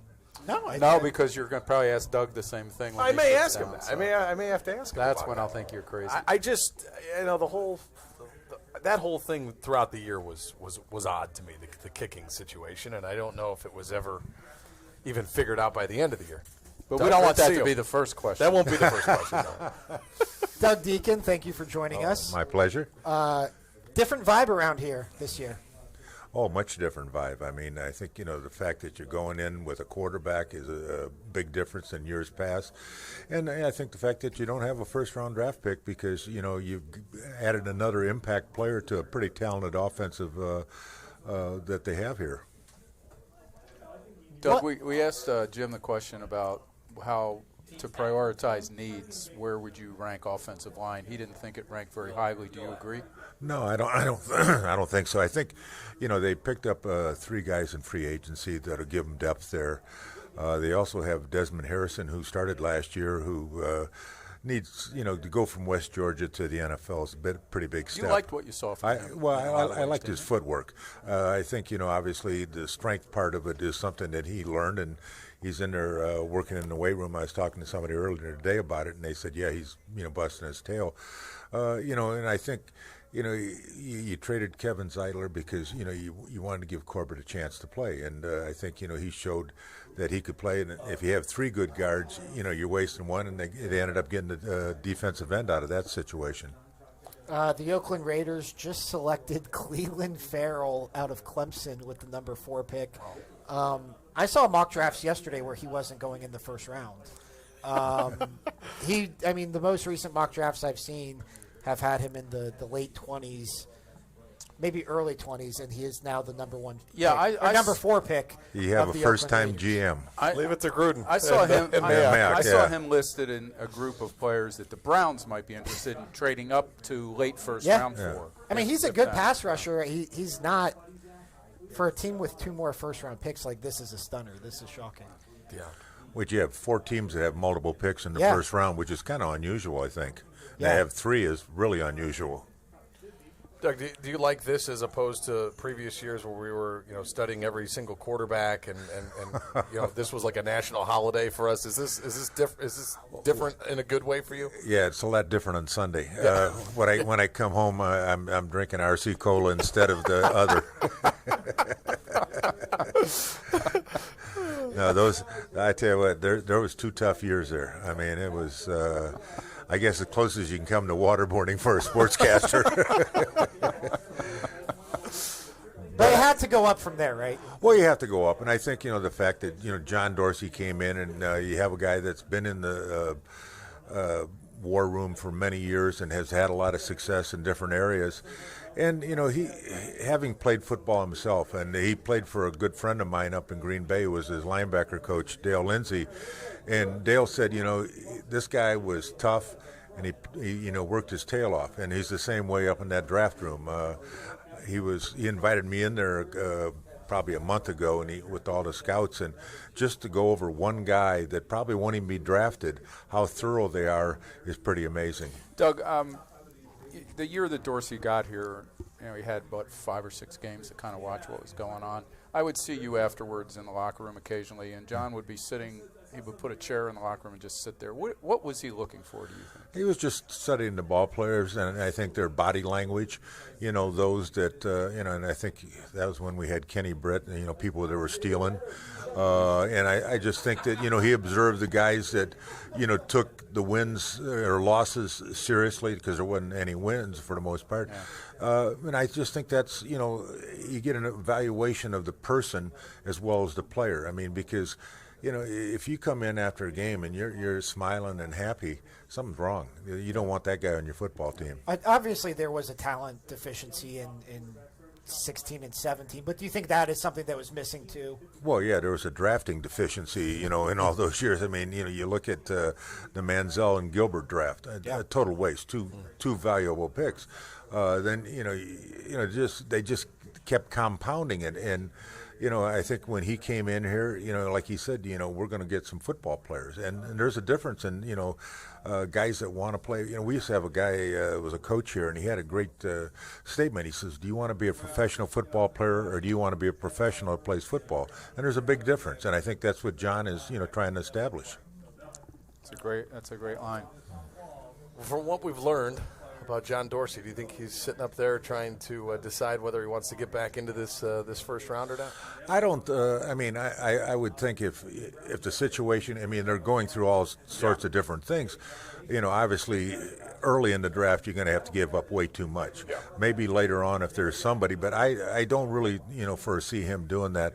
I foresee him maybe trying to package some of those later picks and try to move up in the 3rd or 4th round. But you look at last year's draft, Jannard Avery was 5th round draft pick. I mean, this kid played a lot, and he played very well last year, and he's a linebacker, which is a position we're going to need some bodies at. And I think one of the problems we had last year is our special teams weren't good, and the best way to upgrade your special teams is get linebackers and defensive backs. Yeah. Which of those 2 positions do you think is the higher priority? I think right now linebacker. I think there's a lack of depth there, and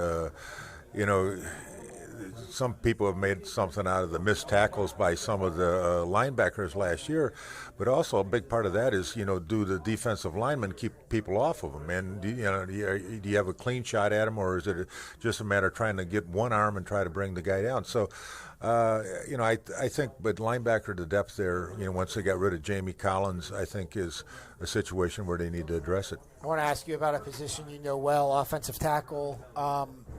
A year ago, Joe Thomas retires. Are you surprised we're not sitting here talking about that being like a glaring need on this team?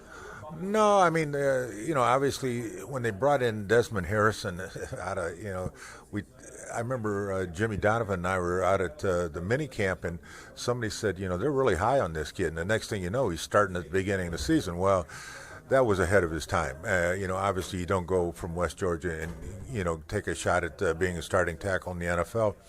But, then they got, they had gotten Greg Robinson, but he didn't get a chance to practice a lot. He had an injury, but once he got in there, I think, we saw the fact that there was a little bit difference in the pass protection. And the other part of that equation is you had Baker in there, and some quarterbacks know how to get rid of the ball. Brian Sipe used to say, the longer you hold it, the dumber you get. So I think Baker has that same mentality. He knows that there's a clock, and if he doesn't get rid of it, and the pass protection got a lot better when Baker came in there. Take me back to 1971, the 6th round, 142nd pick overall. What's it like to get drafted? Well, it wasn't quite the glamorous thing it is today. And when you're drafted in the 6th round, it's a little later on. But back then, they used to draft all the first 7 rounds in the first day. And I got drafted at a position I'd never played in my life, tackle. I'd been a tight end and a wide receiver. So the story I always tell is I was at home and I got a phone call, and this is Nick Scourge, head coach of the Cleveland Browns. We just drafted you as a 6th round as an offensive tackle. Any chance I can play tight end? We'll see when you get here. Of course, when I got here for minicamp, they gave me a 70 number, so I knew I was screwed. So anyhow, my mom had a bridge club going on, upstairs. So I walked upstairs and I said, "Hey, Mom, I just got drafted by the Browns in the 6th round." "Oh, that's great. 3 clubs." It worked out well. That's great. So once they saw your blazing speed, they still kept to the offensive line decision. Huh? Yeah, they just kept me there. I think they found another use for my hands. What has it been like, though, transitioning to present day and following these drafts as a broadcaster and as an analyst in these last 20 years? There's been a lot of doozies to follow. Yeah, I think the game has changed. Obviously, the money has changed is one of the things. I mean, what one of these guys in the first round is going to get in a salary is what the whole ball club got back then. I think when I left, maybe Sipe might have been one of the highest guys. Well, he left a year before me, but about $250,000 was about the maximum salary, on the football team. But I think the fact it's become such a passing game, and everything is based on pass protection. And I always say you never see an offensive lineman cut because he can't run block. It's because he can't pass block. And with that said, defenses have changed too. And there used to be 4 basic defenses that you saw, and that was it. Then all of a sudden, they added a 3-4. Then they added all these, roving defenses, and you got to, you have to sort out, who the 5 guys are that you're responsible for in the offensive line. So I think the mental aspect of it has become much greater than it was, way back then. Doug, defensive side of the football, you think that's the main focus this weekend for the Browns? I would think so. Yeah. I think, if you look on the offensive side, the offensive line is, intact from what was there last year. They added 3 guys in free agency that will, give them some depth there. Then you throw in Desmond Harrison, so you basically have 4 guys. But then as you look at the skill positions, you're pretty much loaded at the wide receiver position.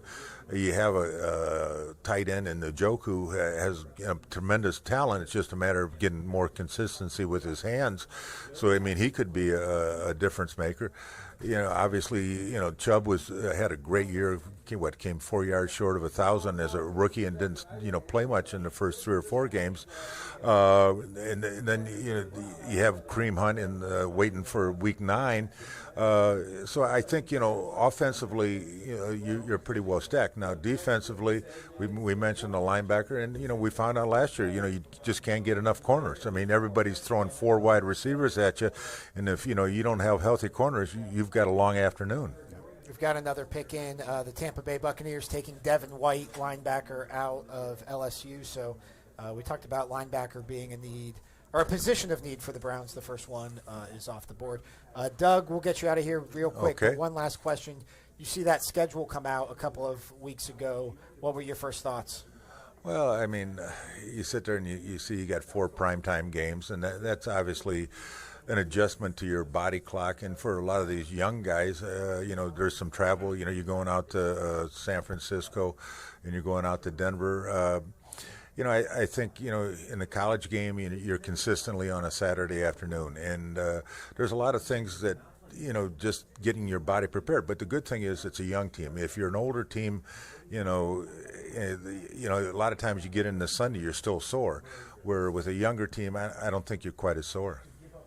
Doug, should there be any concern that this team, with all the talk and acclaim that it's getting for talent right now, not necessarily for a winning record last year, might get ahead of itself a little bit, or knowing Freddie Kitchens? I don't think Freddie will let him, and I think, as much talent as you have, the key ingredient is chemistry. And, until they learn to play together as a team, they're just good, football players. But, chemistry will take a good team and make it a great team, or an average team and make it a good team. And I think Baker's leadership is something I don't think, a lot of times you recognize because you see what he does out on the field.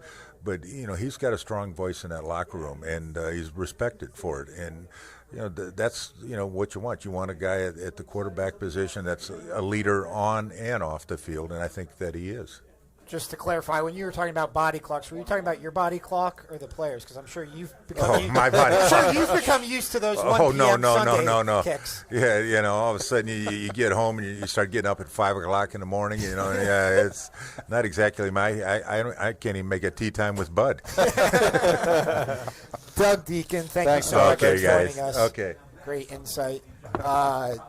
Devin White to the Tampa Bay Buccaneers, and we have the New York Giants on the clock. And already the tabloid covers. Well, the pick is in, so they found what they wanted, and they even left some time on the clock. Giants? I would think this has to be Josh Allen, the pass rusher out of Kentucky.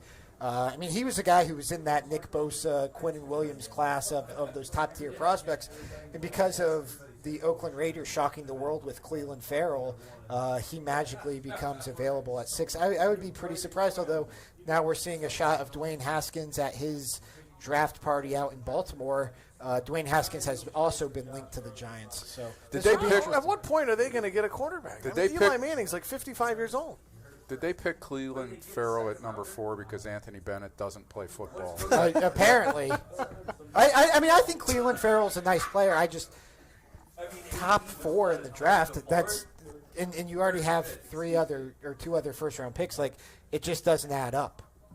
So I don't know. It's going to be interesting to see what these teams do coming up. I wonder if we start seeing a lot of these defensive guys coming off the board, which we think they will. Did the Browns just kind of sit back and say, all right, you know what, tomorrow's a new day, we're going to pick at 49? Or do we think that they could move up from 49 in the second round? I can't wait to see what Dave Gettleman does. I'm so curious. This is really going to be an interesting pick. They took a quarterback. Daniel freaking Jones. they took Daniel Jones out of Duke. I just said that. I'm wondering what they're going to do at quarterback. And I heard Rex Ryan singing his praises today. There's another reason why he shouldn't have gone number 5. He is a guy who has built. The mock draft I read. I read Matt Miller's out of Bleacher Report. He's a David Cutcliffe guy. Cutcliffe coached the Mannings, right? That's the He said from what he's hearing, Daniel Jones is going to be the second quarterback off the board behind Kyler Murray. So that held up. This is a guy who's a polarized. I'm just watching my Twitter timeline blow up. This is insane. People are polarizing in what way? People are just stunned. Nobody saw. I thought you meant personality-wise. Yeah, no, I don't know a lot about Daniel Jones as far as his personality or any of that. But boring guy, I think. But he was a guy who people thought was going to be until today. Late first round, early second round, and now he is the number 6 pick of the draft. Well, Ben, wasn't there some thought, too, that Dwayne Haskins could be a guy that the Giants were looking at, too, even before a guy like Jones? I thought this whole mock season, this whole draft season. Mock season, I like that. Mock draft season. Yeah, I like that. I thought Dwayne Haskins made a lot of sense to the Giants. I just thought it was such a perfect fit. It was a different dimension. That was before they traded Odell Beckham Jr. Now, that's another thing. You draft a rookie quarterback, but you trade Odell Beckham Jr. David Gettleman has no idea what he's doing. I'm just going to say, he has no idea what he's doing. Yeah, I know they want to have a plan after Eli, but I didn't even going this route is. I love some of the tweets I'm reading about Gettleman. Fish hit the hook. So the only thing I know about negligence, it's being called. We'll see. We'll have to see how Daniel Jones works out, and that's what is going to determine. Now we know obviously that they also have the 17th pick, so maybe they felt that he wouldn't. Their quarterback wouldn't be there if they waited that long. Yeah, I mean that's to my point about Arizona. If you like your guy, go get your guy. If you feel confident in your evaluation, that's ultimately all that matters. This is it's 2 stunning picks in the top 6. Joe Hayden is tweeting, he was a 0-star recruit coming out of high school. Good luck, Daniel Jones. Well, listen, again, played at Duke. David Cutcliffe, the coach there. It was the quarterback coach for the Manning brothers, right? Was at Tennessee, I think, was at Ole Miss when Eli was there and works them out in the offseason. Yep. So maybe this had Eli's blessing on it. Who knows what the Giants are doing. So Andrew Brandt, who pays attention to the financial side of the game, says Josh Rosen now becomes the best financial bargain in the NFL. Cardinals paid the bonus $11 million. New team would get him for $6 million over 3 years plus a team option. Incredible value. Yeah. So maybe that does raise his trade value a little bit if a couple teams see him in that. All it takes is 2 teams to see him in that regard, right? Right. That's right. So maybe to still have him on that rookie contract, to have the bonus all paid out. I mean, I hadn't thought of it that way. That's a big advantage, but to that point, you have to like the evaluation and trust your evaluation. Yeah. Who's on the clock right now? It would be. They're going to give the Giants another chance. They're going to get a mulligan here. A mercy decision. Speaking of teams that have no idea what they're doing, the Jacksonville Jaguars are on the clock. And the pick is in. The Jaguars are another, in my eyes, just aimless franchise that is kind of throwing darts against the board and hoping one of them sticks. Which is the Jags. They played the Jags, right? And they played in the AFC title game 2 years ago. And there was a lot of hype about them, coming into this season. And what a disappointment they were. I mean, I just feel like they've made all the wrong decisions. And in my eyes, they had a tremendous defense. They had nice players on both sides of the football. They've kind of screwed this up themselves. I don't feel good about teams that take running backs in the top 10. I don't, as a rule of thumb. I hear you. I agree with you. When they took Leonard Fournette with the number 5 pick back in 2016, even though they found some immediate success, to me, it wasn't sustainable. And I think we saw, even, to move on from Blake Bortles and then hitch your wagon to a big money contract with Nick Foles. I like Nick Foles more than I like Blake Bortles, but I don't know if that's a sizable jump worth the financial investment. So we'll see, but it's going to be interesting. I don't know if they reinvest in their defense here and hope that they refine some of that magic or try to get Nick Foles some help on the offensive side of the ball, because they need help on the line. They need help at receiver. T.J. Hawkinson, the tight end out of Iowa, I've seen him mocked here as well, but that was before Josh Allen fell. So yeah, listen, you just have to ask yourself, and this is not Saquon Barkley's a tremendous talent, but I feel the same way you do about running backs that high. So Gettleman last year has a chance of taking Darnold. Yep. Doesn't. Takes a running back. Now he's taken what some people think is maybe the 3rd or 4th or 5th pick, best quarterback in the draft. In a year that if Darnold were in the draft, he'd be rated probably significantly ahead of this guy. So that's just, somebody called it on Twitter, and I know Twitter's usually a very gentle place, but somebody called it borderline negligence. But you have to kind of think in those terms, What was he doing last year with a 37 or 38-year-old quarterback taking Saquon Barkley in a quarterback draft? Yeah. Now you come back a year later in a draft that's not nearly as good a quarterback, and you do this. It's like a weird sort of desperation, but. Well, right? Jacksonville just did something smart and took Josh Allen out of Kentucky. Who's probably best player on the board right now, right? Yeah, people thought he might have been the number 2 prospect in this draft behind Nick Bosa. So. Here's the thing. You guys said, okay, the Giants have another pick at what, 17? 17, the Browns. You could have got Daniel Jones there. Right? Well, couldn't you have gotten Jones there? Maybe. But we've seen. They're all smarter than us, probably. That's how that works. It's a tricky spot because you look at the teams that need quarterbacks. Right before them. Washington picks 15th, and then there's this idea that between Denver, Cincinnati, and then the possibility of teams trading up to get in front of Denver or Cincinnati. Yeah. I don't think you could guarantee him being there at 17 because he was definitely trending in a positive direction. They wanted to get their guy. Okay. I have questions about whether or not he's the guy. So the Detroit Lions are now on the clock, right? Yeah. And there was some talk. I think was it your mock draft, Rashawn Gary there? I did. I don't feel good about that. Is that a pick. Michigan connection there? We're thinking. I tend to like those hometown. I like when a pro team takes the local kid. He's a tremendous player. I think Ed Oliver makes a lot of sense. I here. do too. To me, he's the best player on the board right now. Yeah, defensive tackle out of Houston. I mean, that 2016 recruiting class had Rashawn Gary, Nick Bosa, Ed Oliver, Quinnen Williams. I think this was a loaded defensive line class, and it was always going to. Jeffrey Simmons was a 5-star prospect. It was always going to lead to this being a defensive line heavy draft. I just don't know if we would have anticipated all of these guys reaching their potential. Yeah, and Oliver, I think if we go back to his college days when he was going into college, was being recruited by everybody, Texas, Oklahoma, Texas A&M, everybody, and he decides to go to Houston, which I think took some people by surprise.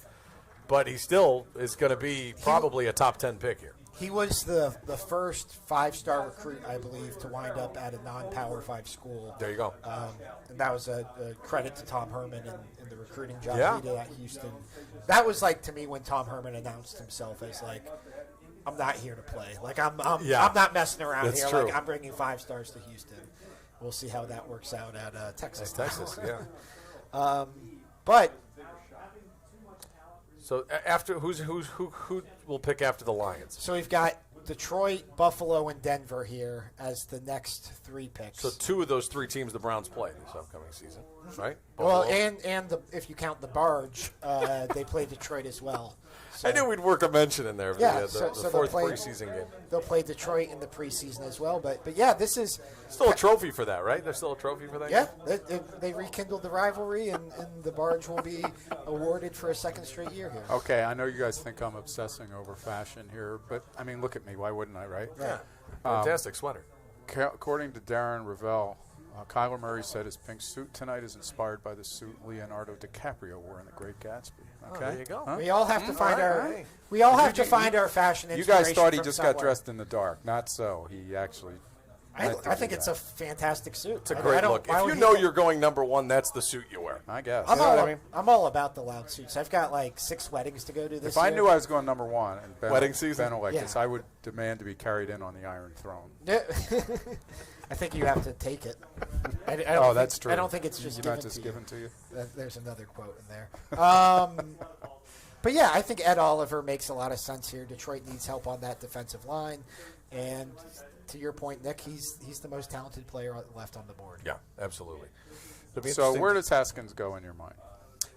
I think so. I always thought New York was that perfect fit. Like I just thought that back when they had Odell, at least, like have Dwayne Haskins sit for Eli behind a year, and then head into 2020 with Dwayne Haskins, Saquon Barkley, Odell Beckham Jr., and Sterling Shepard. Now, for whatever reason, Washington just feels like that perfect fit. And they are a team that actually, like, as far as quarterback needy, they need a quarterback. Right now, Case Desperate. Keenum is their number 1. Who knows if Alex Smith will ever play again? Colt McCoy's their number 2. Like, that's a team that needs a quarterback. And I would feel good about Dwayne Haskins being my starting quarterback, as good as any of the rookie quarterbacks in this class. Yeah. No, I think so. I mean, his stock has gone up. And Ben, I know you followed him closely. I mean, so, yeah, seeing what he could do. It's interesting because I always go back on this. Not that it matters for Haskins, but Ohio State, it's like, when is the last time they had a very good NFL quarterback? It's They like never they have. just haven't. They haven't. Well, it's So- been a Big Ten thing, really, too. I mean, obviously, Tom Brady went to Michigan, but And Breeze, you know. Breeze I guess as we well. could count Russell Wilson at Wisconsin. But I know what you mean. I know. Well, I mean, in terms of first-rounders, there hasn't been a first-round Yeah. quarterback out of the Big Ten since Kerry Collins in 1995. Like, it's been that long. And going back to 2016, I remember this because I was writing a lot of stories about the Big Ten back then. Heading into the 2015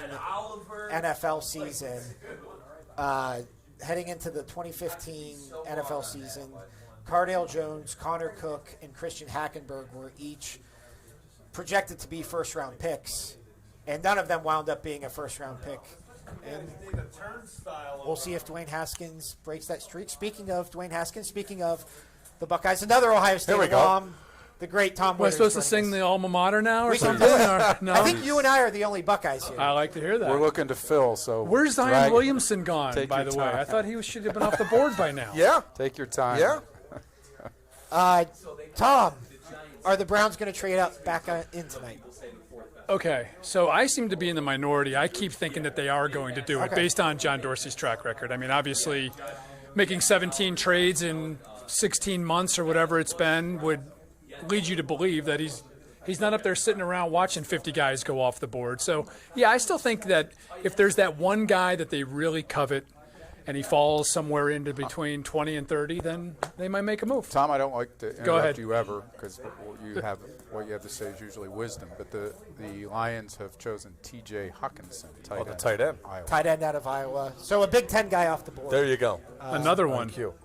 What did you So what's make I'm sorry, the surprise here so far, though, is really the Giants pick, right? And Daniel the Jones? and the Yeah. What did you make of And the that? Raiders. And the Raiders, right? Going up that high to get the Clemson. What did you make of the Giants? So I had heard that they really liked him. I didn't think they'd like him enough to like him more than Dwayne Haskins.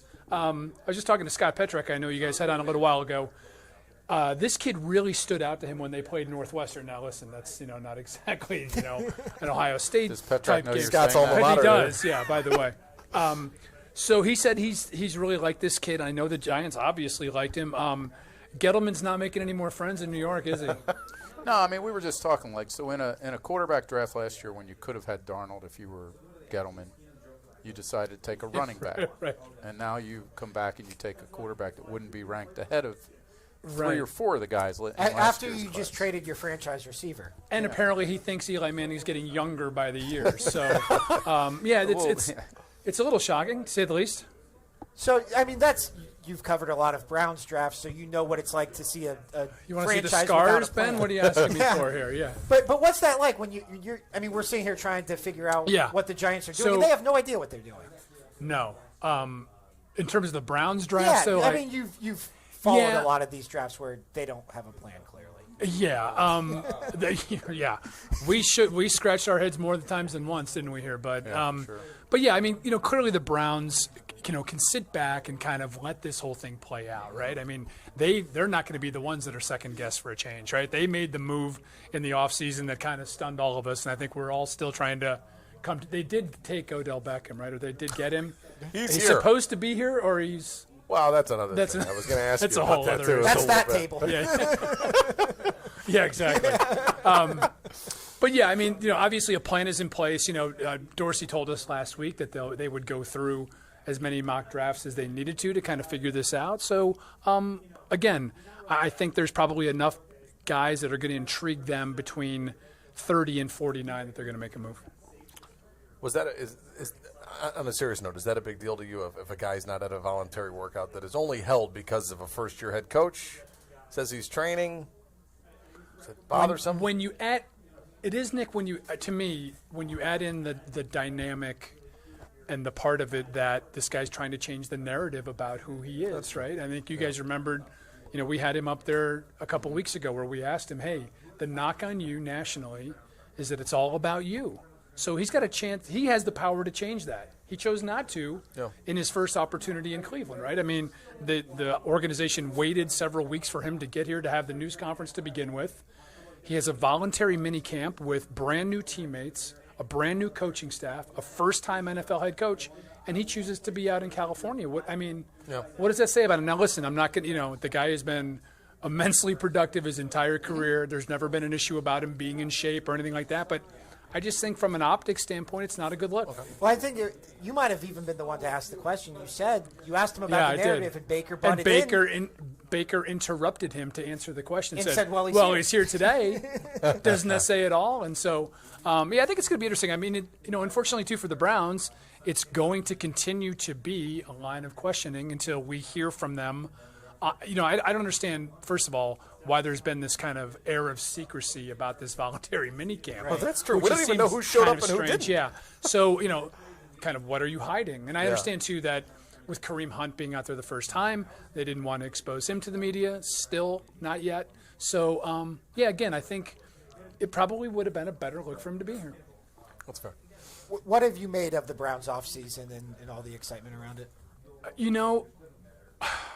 Well, we'll start with 7, 8, and 1, and then obviously the decision to bring in Freddie, which I thought was the right one, considering what I had heard from players about him and how much he meant to that team when Hugh Jackson was fired, and how much he meant to that offense, and how the guys gravitated him, and all those things. And that's, we can have our own opinions about who should be coaching the Browns and who shouldn't. All it matters to is those guys in the locker room and whether or not they feel this guy is a leader or not. They did. So, I mean, from that standpoint, check, right? A+ there.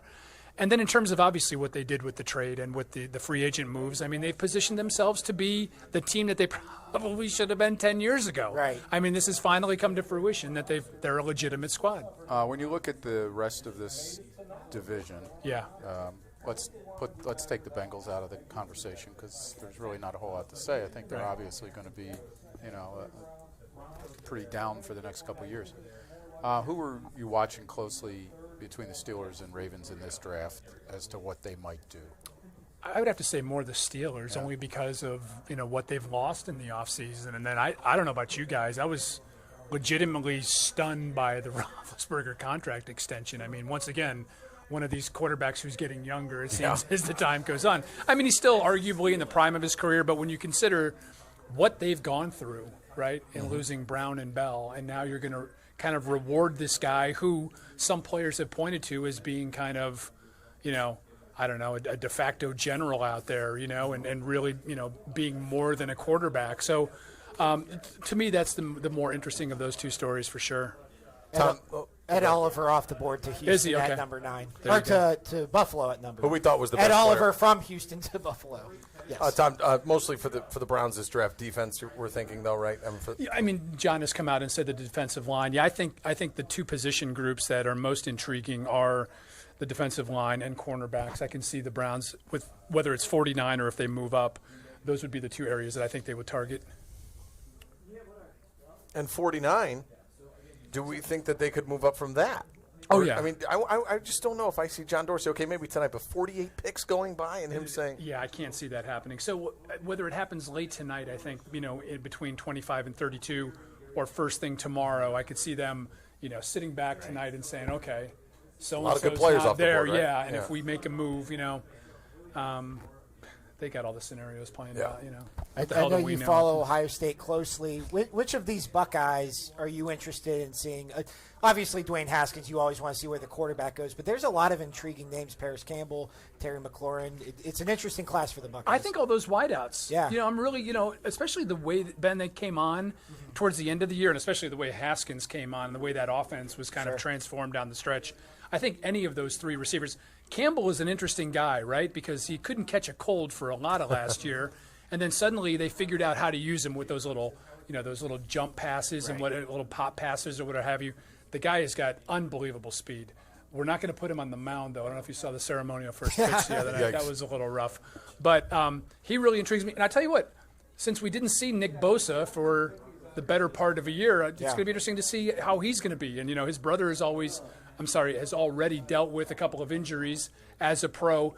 Is this a kid who's going to have those kind of, susceptible oblique injuries and kind of the other things that go with it? Because he's immensely talented. I mean, I think, had he played all of last year, Ben, I don't think there's any doubt that he's the number 1 pick in this draft. Well, other than thinking that Haskins is a better runner than he is a thrower. Oh, wait, that wasn't you. That was Stephen A. That wasn't me.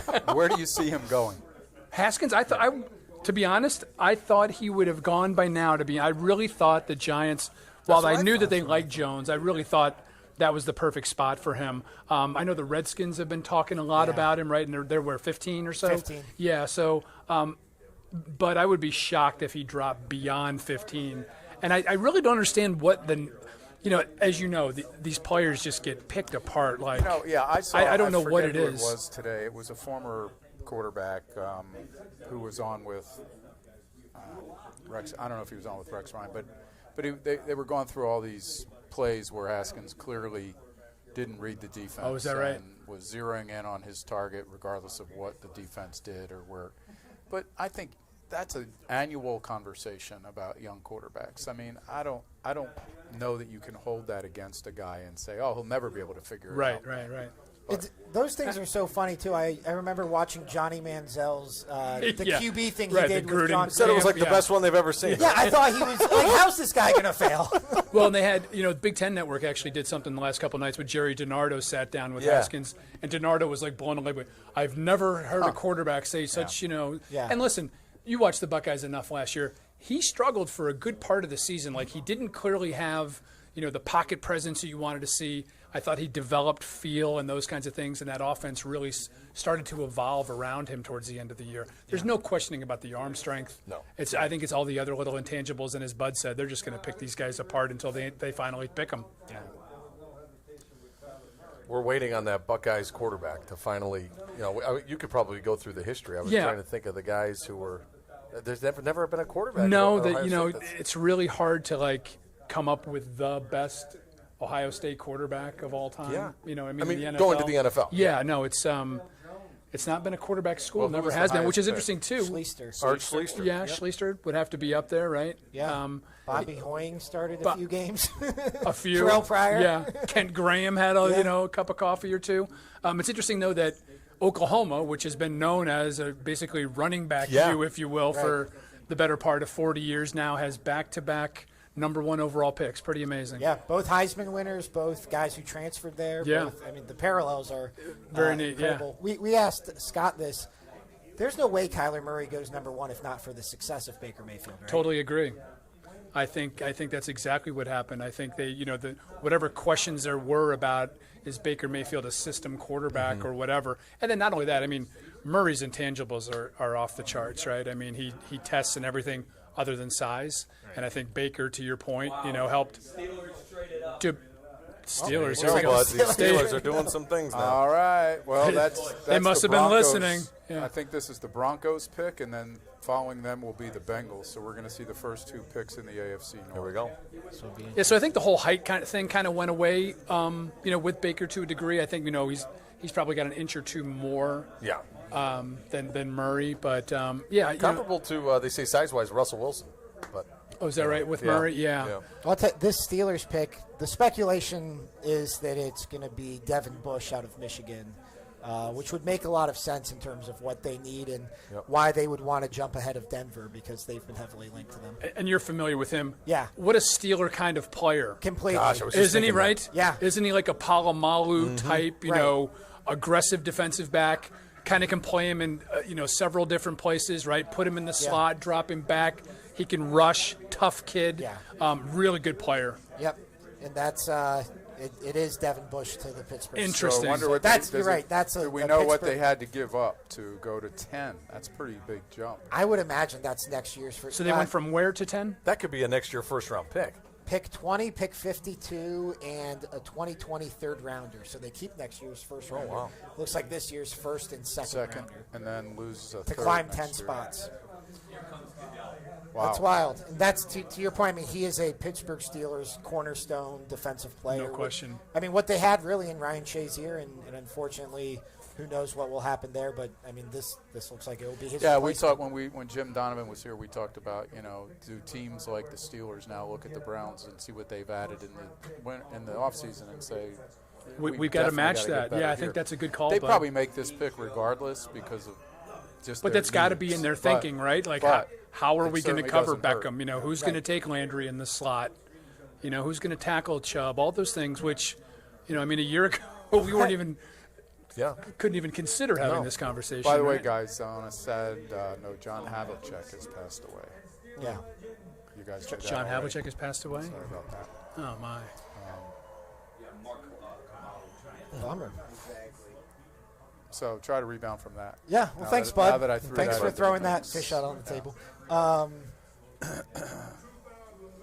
What do you think the Bengals do, Tom? Do you have any? Can they almost do anything? I and was help going to themselves? say they can. Yeah, I think a kicker would be appropriate at this point in the first round. No, they're really right. Anything's possible for them, right? They've got needs everywhere. Oh, yeah. Who's the coach? Zach Taylor? If Zach Taylor walked in, would we know who he is?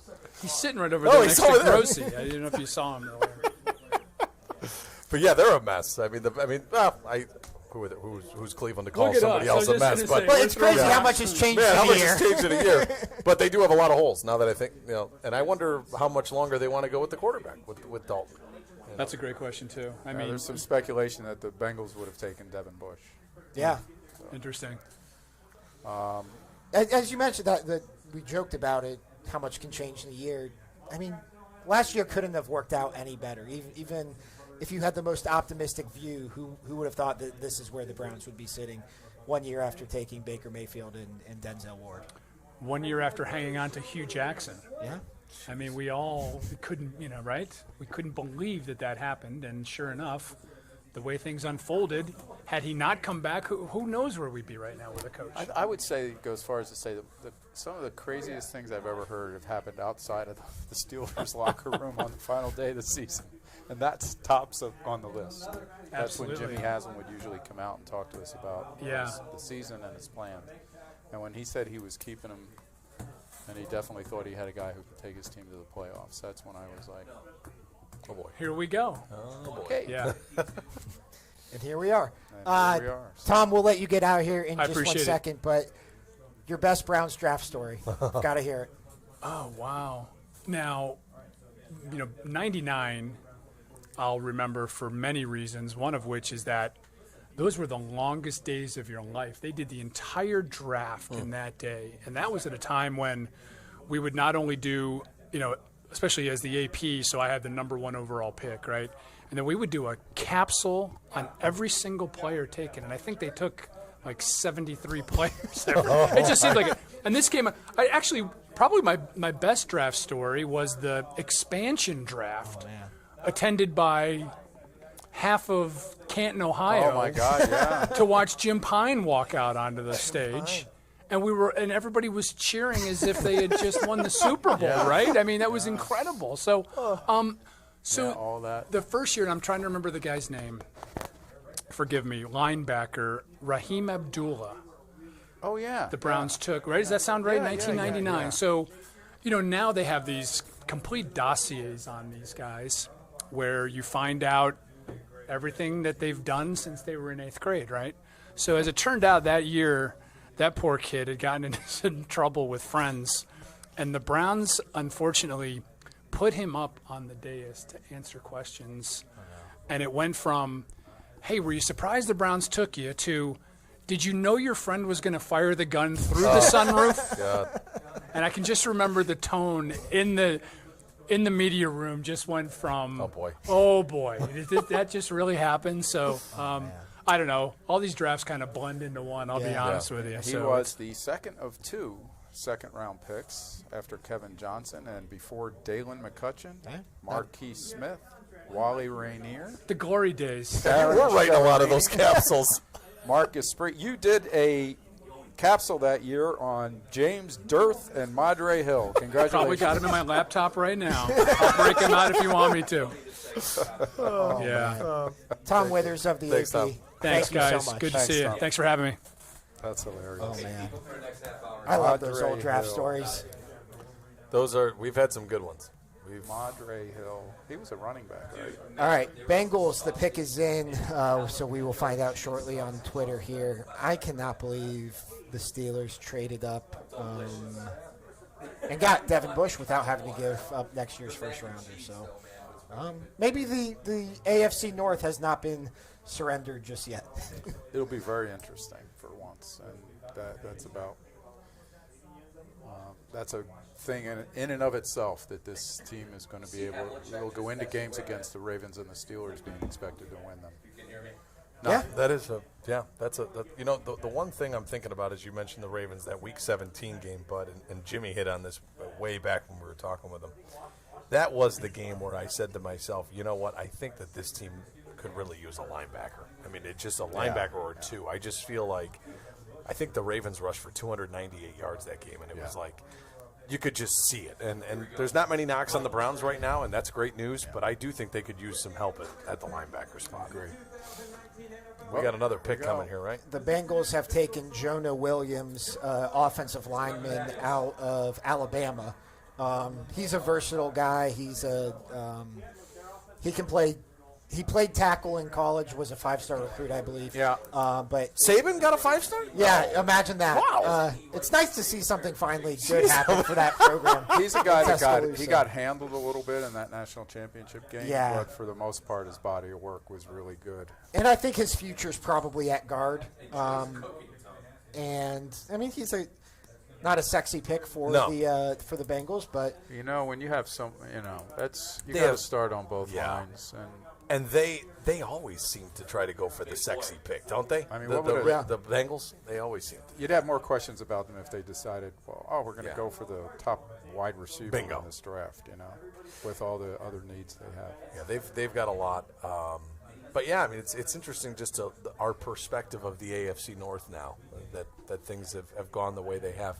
I wanted to ask you guys one question, just in terms of the general picture with the Browns. But how much will you pay attention to a first-year head coach, all of the personalities that they have in that locker room? Is that something we have to all keep an eye on? Well, I think it would be a bigger issue if he were walking in here cold.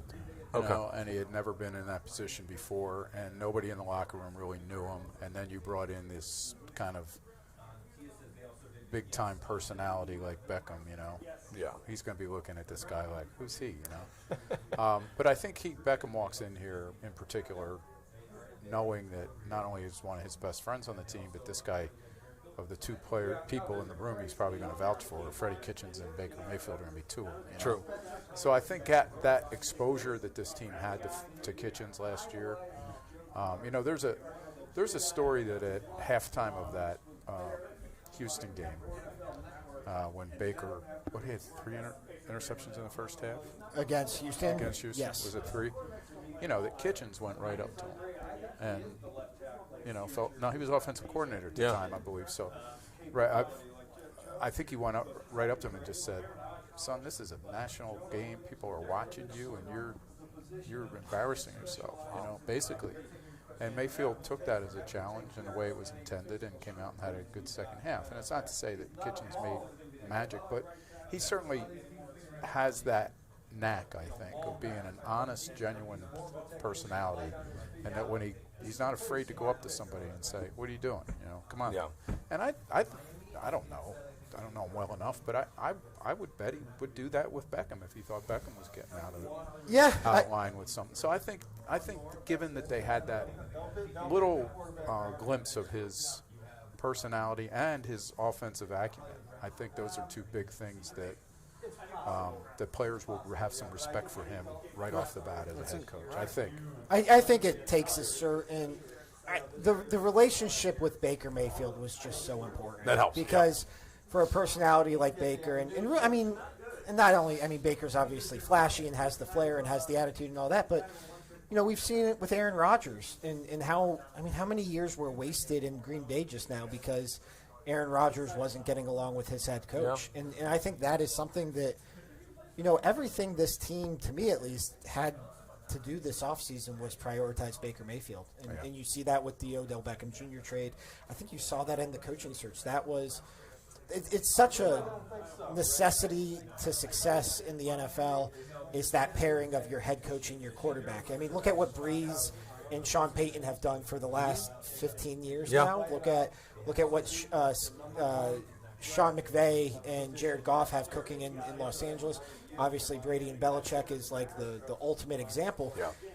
If you feel like you have that, and I'm not putting Freddie Kitchens in anybody's class yet. No, you guys are answering it for me, though, because my whole concern was big personalities, new first-time head coach. But you're right, the relationship with Baker is so huge. And it's his strength. It's those relationships are his strength. You've seen it in the way that he's handled bringing in Odell. And even, he has to walk a tightrope in answering these questions about Odell being here or not, because you don't want to tick off Odell, but you also don't want to send the message that you're necessarily okay with this. Yeah, and that's I, a tight spot. You're already catering to a guy. And I think he's done a good job of that so far. So who knows what he'll be like as a head coach, because that's a whole different animal from just calling plays, which he was kind of left to do when he took over for Hugh Jackson. midway through last season, but so far so good, and we'll see what happens when they get out on the field. By the way, I know you mentioned earlier, Ben, that was for that table, but for me, that was not a huge deal that he was missing these. I feel like come week one, if he catches 3 touchdown passes, we're not going to think about April 25th with him. I don't know. No, but I thought Tom answered it no doubt, in a good way, and you agree with Tom. If he were here, there would be some people writing that he's such a team guy, and he's true. And he's look what he did. He showed up when he didn't have to. So I think it's kind of fair to at least say, probably would have been a better look if he were here. Is it something that's not concerning going forward for you? No, it's not. I think it comes with the territory. We know about Odell Beckham Jr. Yeah. Like the book is kind of out on him and his personality, and you like betting odds. No doubt. If we were going what do you mean by that? It's actually that's something that interests us. Yes. So a week ago on the next episode of the Triple Play podcast. But so you and I like to throw around fake odds, right? Absolutely. Who doesn't? Yeah, of course. If I was going to tell you a week ago, what are the odds Odell Beckham Jr. is going to be showing up at this mandatory minicamp? I wouldn't have a number. I would just say slim to none. Voluntary. I'd say slim to none. Mandatory, still not good. Mandatory, it might not be favored. And then mandatory, it's definitely a story. But I just felt like the voluntary thing was. Well, But you're right. It's that.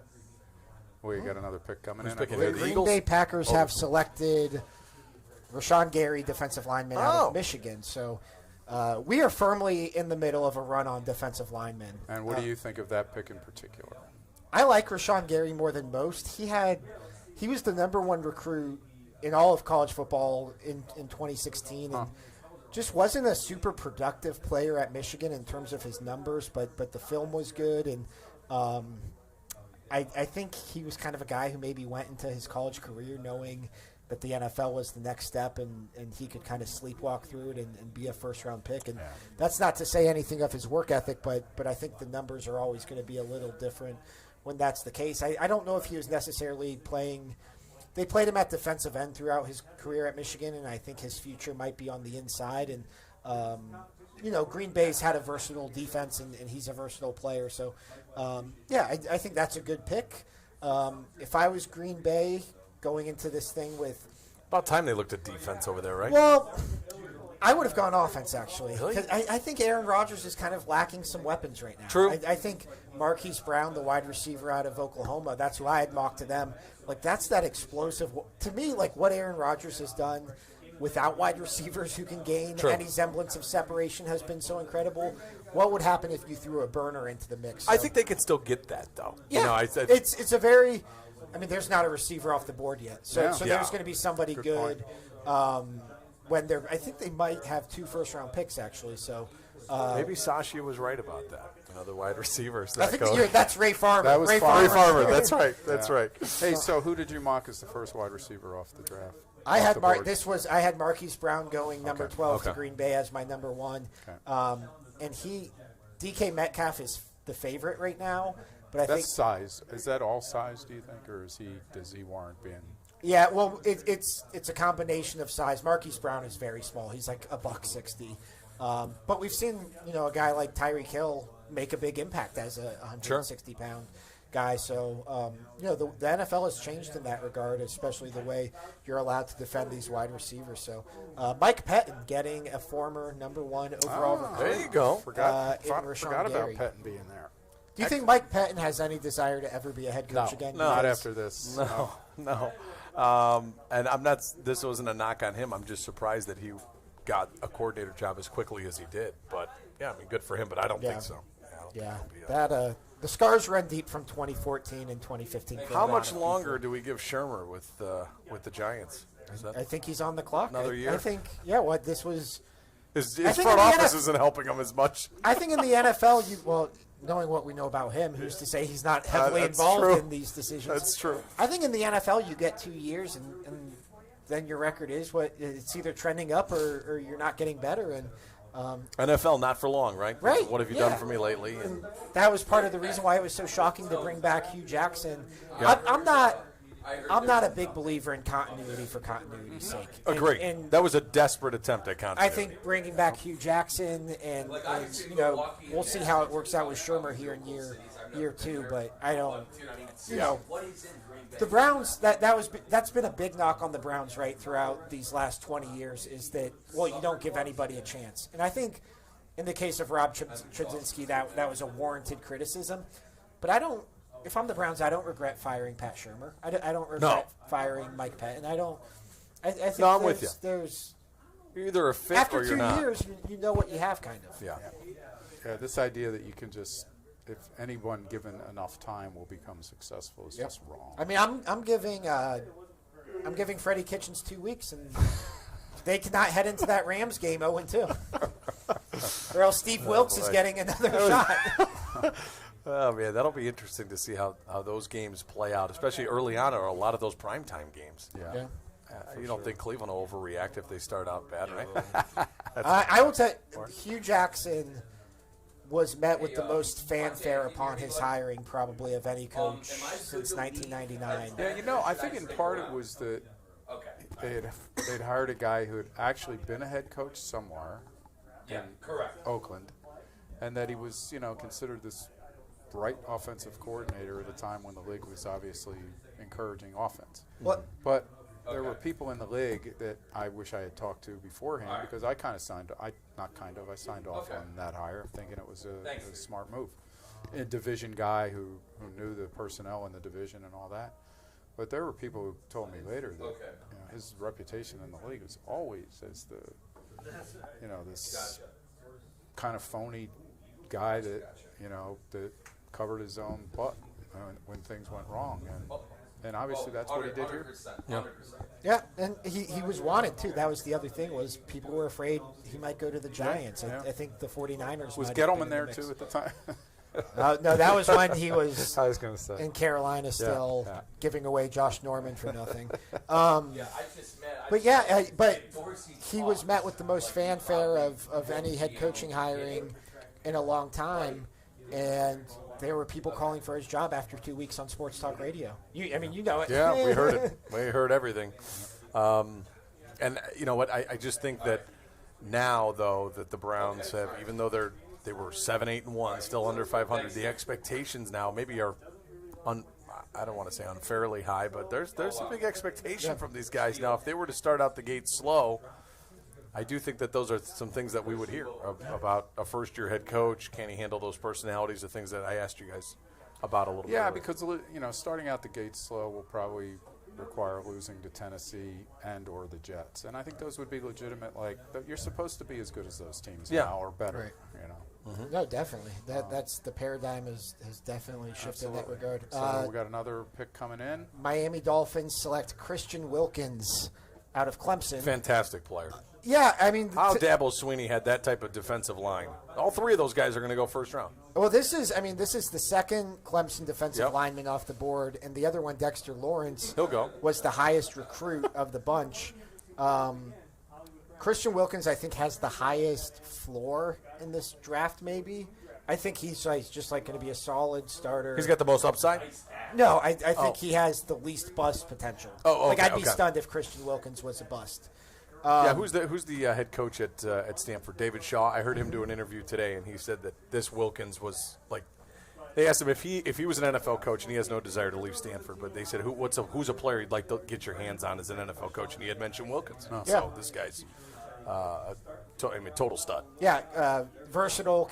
Can play defensive end. Can play inside. He played inside largely at Clemson because of the other guys they had on that defensive line. But we'll see him in Cleveland. The Dolphins come to First Energy Stadium in November. Back when the Browns had their first round pick at number 17, this was a guy who a lot of mock drafts, yours truly included, had the Browns taking was Christian Wilkins. So I think it's a good pick. This is for all the naysayers on the Daniel Jones pick. This is getting the most positive reaction on Twitter, from what I'm seeing. But did you have a tribe update for us? Was that what did. that was? Yeah, go ahead. I just checked it love real to hear quick. it I think Trevor Bauer, you never know. Just pitched out of a little trouble in the 6th, and they're up 2-1. All right. Big showdown in Houston. Yeah, we know there's been a lot of glaring going on with Bauer and the Astros. Oh, that's right. Yeah. Is there a guy in the Photo Bay area tonight? Or was that just for the With playoffs? his cell phone camera. Unbelievable. Oh, man. So now, Ben, who is on the clock, and then who picks after that? What do we have coming up here? We are looking at the Atlanta Falcons on the clock with the Washington Redskins up next. So this could be This could be Haskins. Haskins could be Washington. I think we're probably looking at offensive or defensive line for the Falcons. Carolina, obviously, not in the market of quarterbacks. So we're if Dwayne Haskins doesn't go 15 here, it's going to be interesting to see what happens. Bring up the Falcons. They need defense. I remember watching some games they played last year where it looked like Pac-12 football. One of them was against the Browns. Up and down, up and down. I mean, it was like they couldn't stop anybody. Yeah, they couldn't stop the Browns. So I think they'll look defense here. Yeah. So I don't know if this is a fair comparison, but it gets made on Twitter. Michigan just had 2 defensive players go on the first 12 picks. Dwayne Haskins threw 6 touchdowns against them. It's easy to cherry pick those stats. It is. Yeah. It is. I don't think that's not. You don't think that? I don't think Devin Bush and Rashawn Gary were the reasons. Yeah. And you don't think Paris Campbell was running free. Yeah.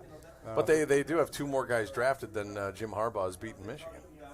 Well, that's true. I mean, beating Ohio State. Excuse me. That is true. There we go. It's and then the Giants are 17th too, so they obviously don't need a quarterback anymore either. So. Maybe they're going to shock everybody and take 2. He might be there. Dwayne Haskins might be there. Drew Lock might be there. So yeah, that's the other quarterback, Drew Lock, Missouri, out of Missouri. He is. He could go ahead of Haskins. This is kind of the range he was projected in as well. So we'll see. I'm interested because according to whatever you were looking at, some people were high on Haskins, some people were not. And now as this is playing out, we're starting to see, as each guy gets taken, as each team goes, the more he falls, the more this becomes a story. I imagine he's in the green room tonight in Nashville, right? No, he is having a party in Baltimore.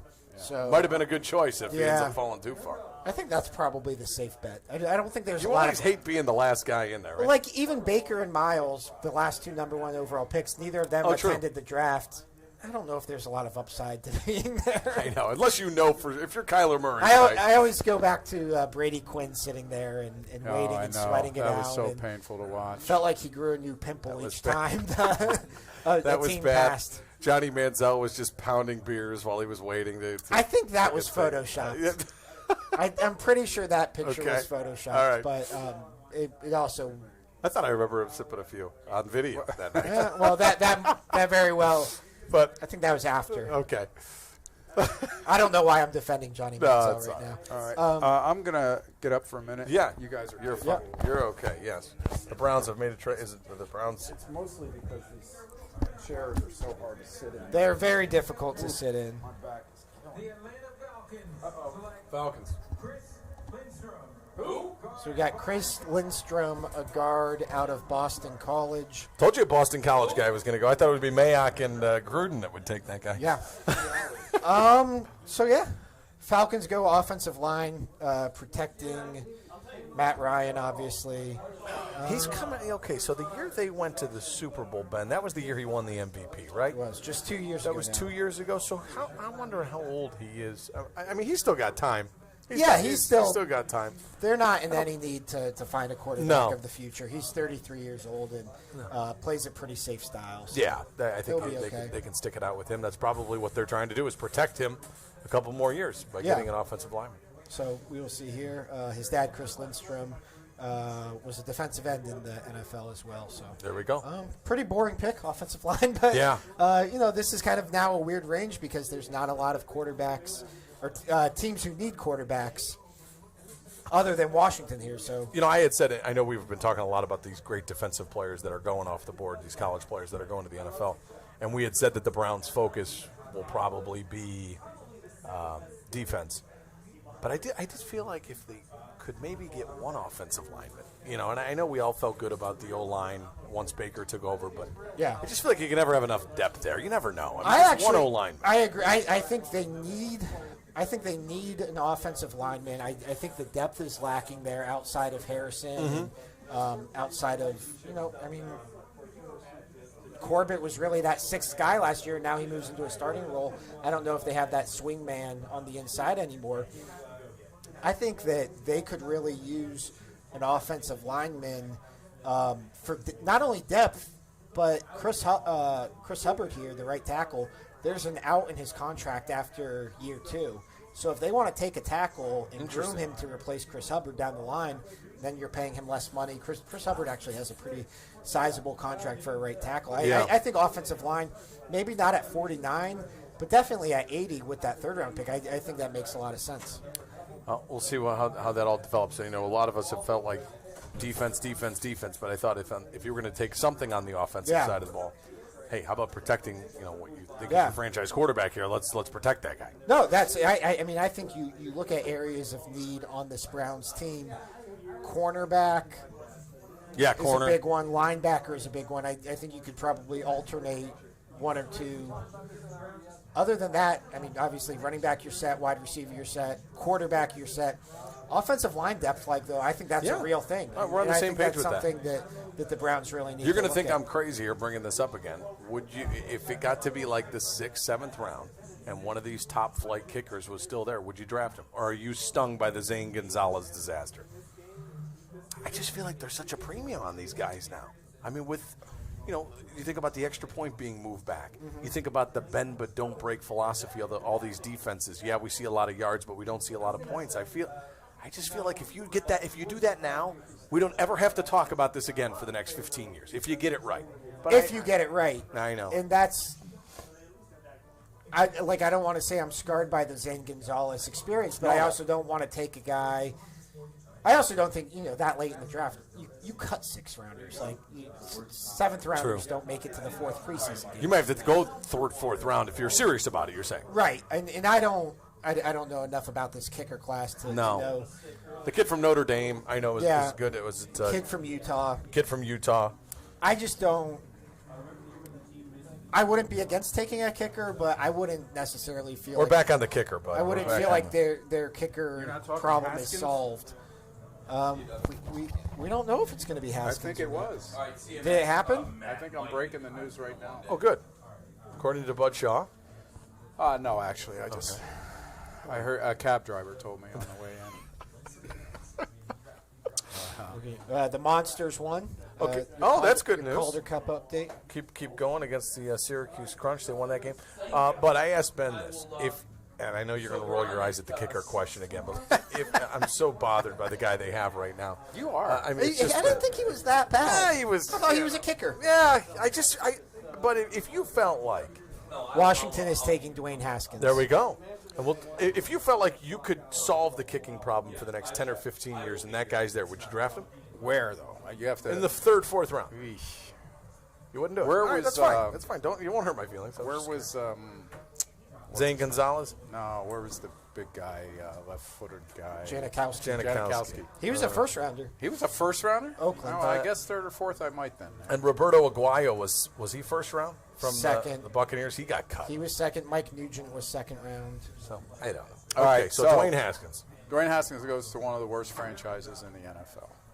That's a fact. Agree, disagree. That's a fact, but I still like the fit for some reason. I just wonder if it's good for him. Jay Gruden still? He'll stay close to home. Jay Gruden gets his quarterback? He needed one bench. You mentioned it before. Colt McCoy was 2nd on the depth chart right now. They need a quarterback. And, the Redskins are a disaster, but I think that's a solid landing spot for him. If he did not go there, Bud, I don't know when he was going to go. We're starting to get up into some teams that don't need a quarterback anymore. True. So I was getting a little bit worried for Dwayne Haskins if he didn't go here, when he would go. This could not have gone better for him, I don't think. Absolutely. Better for the Redskins. Yeah. I don't. Well, who would go? Who would be the next quarterback off the board? Drew Lock, we're thinking, from Mizzou? Probably Drew Lock now. We're already. Yeah, he's the only other one with a first-round grade. Okay. So. Well, you followed it a lot closer than I did. What did you not like about Haskins last year? That big arm just it jumps off the tape, jumps off the field, wherever you're watching. It reminded me of watching Cardale Jones in college. Just the way the field opens up because of what he's able to do with his arm. I thought especially later in the season he was throwing guys more open and making NFL throws. And those are Cardale had a big arm but didn't always make the NFL throw. Dwayne Haskins makes NFL throws. Big body, durable. Obviously he's not a runner, but he is relatively mobile and can move. So, I think this is a good pick, especially in this spot. He grew so much from the time of being Barrett's backup to going into the game to – I just felt like the longer he was at quarterback, the more he continued to grow in that spot. So that's a nice landing spot for him, and I think the Redskins have to be pretty happy with that. Tony Grossi has joined us, ladies and gentlemen. How's it going here in All this right, corner of the room? You've probably heard everything we've been No, saying. we haven't. The elevator gets in the way of the noise. What was the first move in this draft that made you raise an eyebrow? Oakland, Cleveland Farrell at number 4? Yeah. Choosing him over Josh Allen, who was, allegedly the best pass rusher after Nick Bosa, the best edge rusher. So that was the first surprise to me. The Daniel Jones thing, I had him picking him at 17, and then the natural question is, well, if you liked him, why did you wait till 17? So that's probably what Gettleman thought over and said, I like this guy as my quarterback. Let's just take him and go from there. Tony, the longer this goes, do we think that there's any chance the Browns could get back into the first round, or do you think that's just over with? I just don't think there's anyone there that they want to pay the premium of moving up. But that's a lot of spots to move up from 49 to 29. 20 spots. You're giving away a number 2 pick for next year. And for who? There's no openings on this starting spots, For that kind of an investment, you'd want a starter. And I just don't think there's anyone there. The name Jeffrey Simmons comes up. He's not going to play this year, and maybe Dorsey could justify giving up next year's draft capital for a player who's going to pay dividends next year, but I don't see it happen. I don't see him moving up that far. At what point, because obviously the salary cap's not a concern right now because they're so far under it, but at what point do they have to I saw Frank Clark get that big deal. The first thing I thought of was Myles Garrett and the big deal he's going to be due in a few years. At what point does this team have to start worrying about their cap space? And then on the flip side, that only makes the first rounders down the road that much more valuable to them, right? Yeah, well, next year Garrett is eligible. You're not eligible until your 4th year for a new contract. And he's their property for a minimum of 5 years. And possibly as long as 7 if you include 2 more franchise tags. So it's something you got to start thinking of next year because then they start coming. Baker, Denzel Warden, all these guys that are going to be the foundation of this team in the Super Bowl someday soon are going to have to be paid. Did I just hear you say Super Bowl? Yeah, I'm not afraid to use that word. I'm not. Interesting. How soon? Hey, I would say, before we're all out of this business. Well, that's encouraging. What did you think of the Steelers' move and the player they took? Devin Bush, the linebacker. They've been looking for a replacement for Ryan Shazier for 2 years, and they finally found it. That guy was such a big part of their defense, and they've been nothing without filling that. So I'm surprised they moved up. But they thought maybe Cincinnati would take him at 11. So it's just a player that was projected to them, but I didn't think that they'd have to move up that high, but obviously they did. What do you think we can expect? Okay, so if they don't pick tonight, what do you think we can expect this whole weekend, Tony? Defense? Well, not every round. I think defense in the second round for sure. I think he's going to come out of this draft with a tight end also. Maybe a defensive lineman. It could be Draymond Jones could land in their lap at 49. Reserves. None of these players is going to be projected as a starter unless he goes lights out in training camp. Yeah. No one's guaranteeing starting jobs, but it's going to be tough for anybody right now to break into this lineup. So defense definitely the second round. What about the offensive line depth? Yeah, I think tackle is the only. It's not even a problem because they picked up a guy named Kendall Lamb. They still have high hopes for Desmond Harrison. Those are the two projected backups. But I think Dorsey will always think offensive tackle to develop a guy, and I could see one, somewhere in the middle rounds there, but not in the second round. Yeah. Do you think linebacker is a bigger need than corner, or vice versa? Linebacker is weird because it's a definite need, but they're just, there's another rung now of linebackers, another wave coming, but that wave may not start till like the third or fourth round. I know there's a couple second-round linebackers. It's a definite possibility, along with the cornerback and defensive line, but.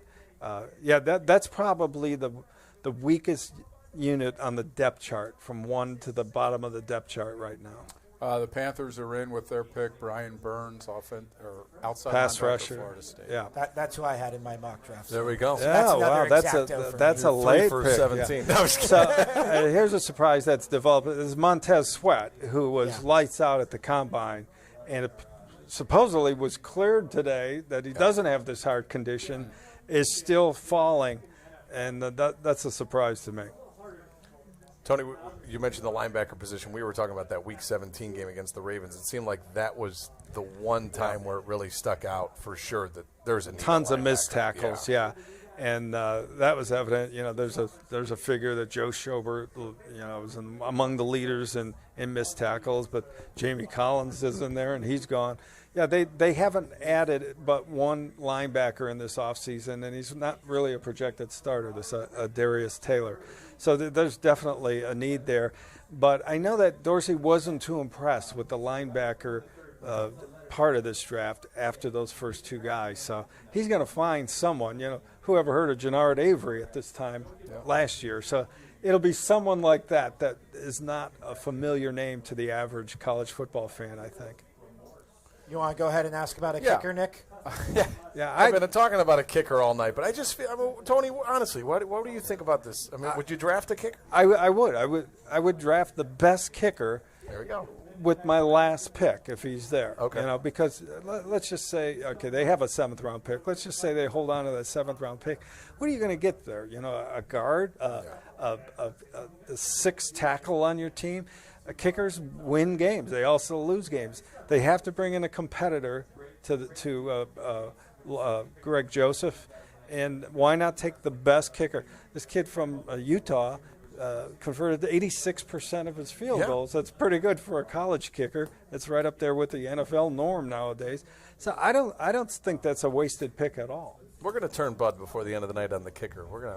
This is what it's come to in this town, by the way, discussing whether a backup kicker should be drafted. I'm just going to say we've had about 8 guests, and you're the first one to agree with him. Yeah, I agree with it. I'm just saying. Jim said maybe. All right, so we've been asking people, especially people of a certain vintage, that gray hair, if you have a favorite draft story from the past 20 years, and I just hope yours does not include George Kokinis and being let out of the boat. My favorite draft story is it was one of Butch Davis's drafts, and I think it was his 3rd draft, and we in the media were in that room, where the main media room. No one had a clue what the Browns were doing. They had a 15th or right in the middle of the first round. Is that including the Browns? Yeah. Well, we didn't. So we're all guessing this. Who is it going to be? And somebody said, watch them take a center. And I said, if they take a center, I will walk out of this room and not be back. Sure enough, he took a center, Jeff Fain, from Notre Dame. And the reason I didn't think the center was a possibility, because up until then, Butch Davis had only drafted guys he had recruited to Miami or played against in the Big East, right? It turns out that Jeff Fain was recruited by Butch Davis. He lost him to Notre Dame, but he ends up taking him. And he traded Jeff Fain 2 years later and drafted another center. That's so right. It wasn't a great pick. Yeah. But Fain ended up winning a Super Bowl with Tampa Bay. So for dramatic purposes, did you walk out and then come back in like? There's a lot of people wish I would have held to my word, but I was only joking. Tony Grossi, thank you so much for joining us. All right, guys. Thanks, Enjoy the rest of the night. Thanks, Tony. And Nick, is this your call as well? Yes, I guess 10 o'clock was where we're at. So out how the much clock? longer are we going to? We are on till We're here 11. till 3. Till 11? Till 3. We're on till 11. Do you remember the old? Remember on Saturdays when it was the whole day, and it was how many time between picks right now? Right now we are at 10 minutes. 10. Remember it was used to be 15, and that just took forever. Bud, you probably remember all those days. Those Saturdays took you were probably here from 10 to 2. It was just those were the longest drafts. I got to read one more tweet for you. Do you guys follow Joe Banner on Twitter? I do. Is it really him? I think That he's is him, right? Yeah, it is him. He had blocked me for a temporary I'm period shocked of time by that. because I did. Well, he was not verified on Twitter. Okay. Oh, gotcha. And so his tweets are pretty bizarre at times. At times. It's a very strange mix of football He'll analysis. go a little football, a little politics, Mideast right? a little politics, and sometimes I'm not Yeah. even joking about this. Like cute pictures of puppies. Like Okay. you never know what you're going to get. Okay. Pets, when politics, you get a Joe, sports. yeah, Got it. that kind of stuff. And so, but because he didn't have that blue check mark, I was just always skeptical to run with these tweets as gospel of somebody who was at one time inside the Browns building. So I used to always tweet at him and say, Joe, I would just want to verify this is you. Will you please send me a selfie? And it got He thought you were a stalker. well, it got to the point where like I think hashtag Joe Banner selfie was trending. Oh, God. And he just blocked me.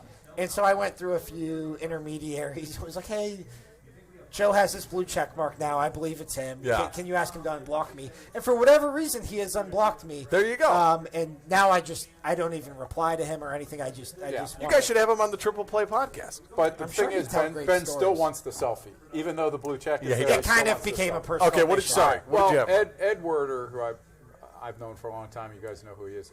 He says NFC East full of young quarterbacks: Carson Wentz with Eagles, Dak Prescott, now Daniel Jones, and Dwayne Haskins with Redskins. And Joe says only 2 are good.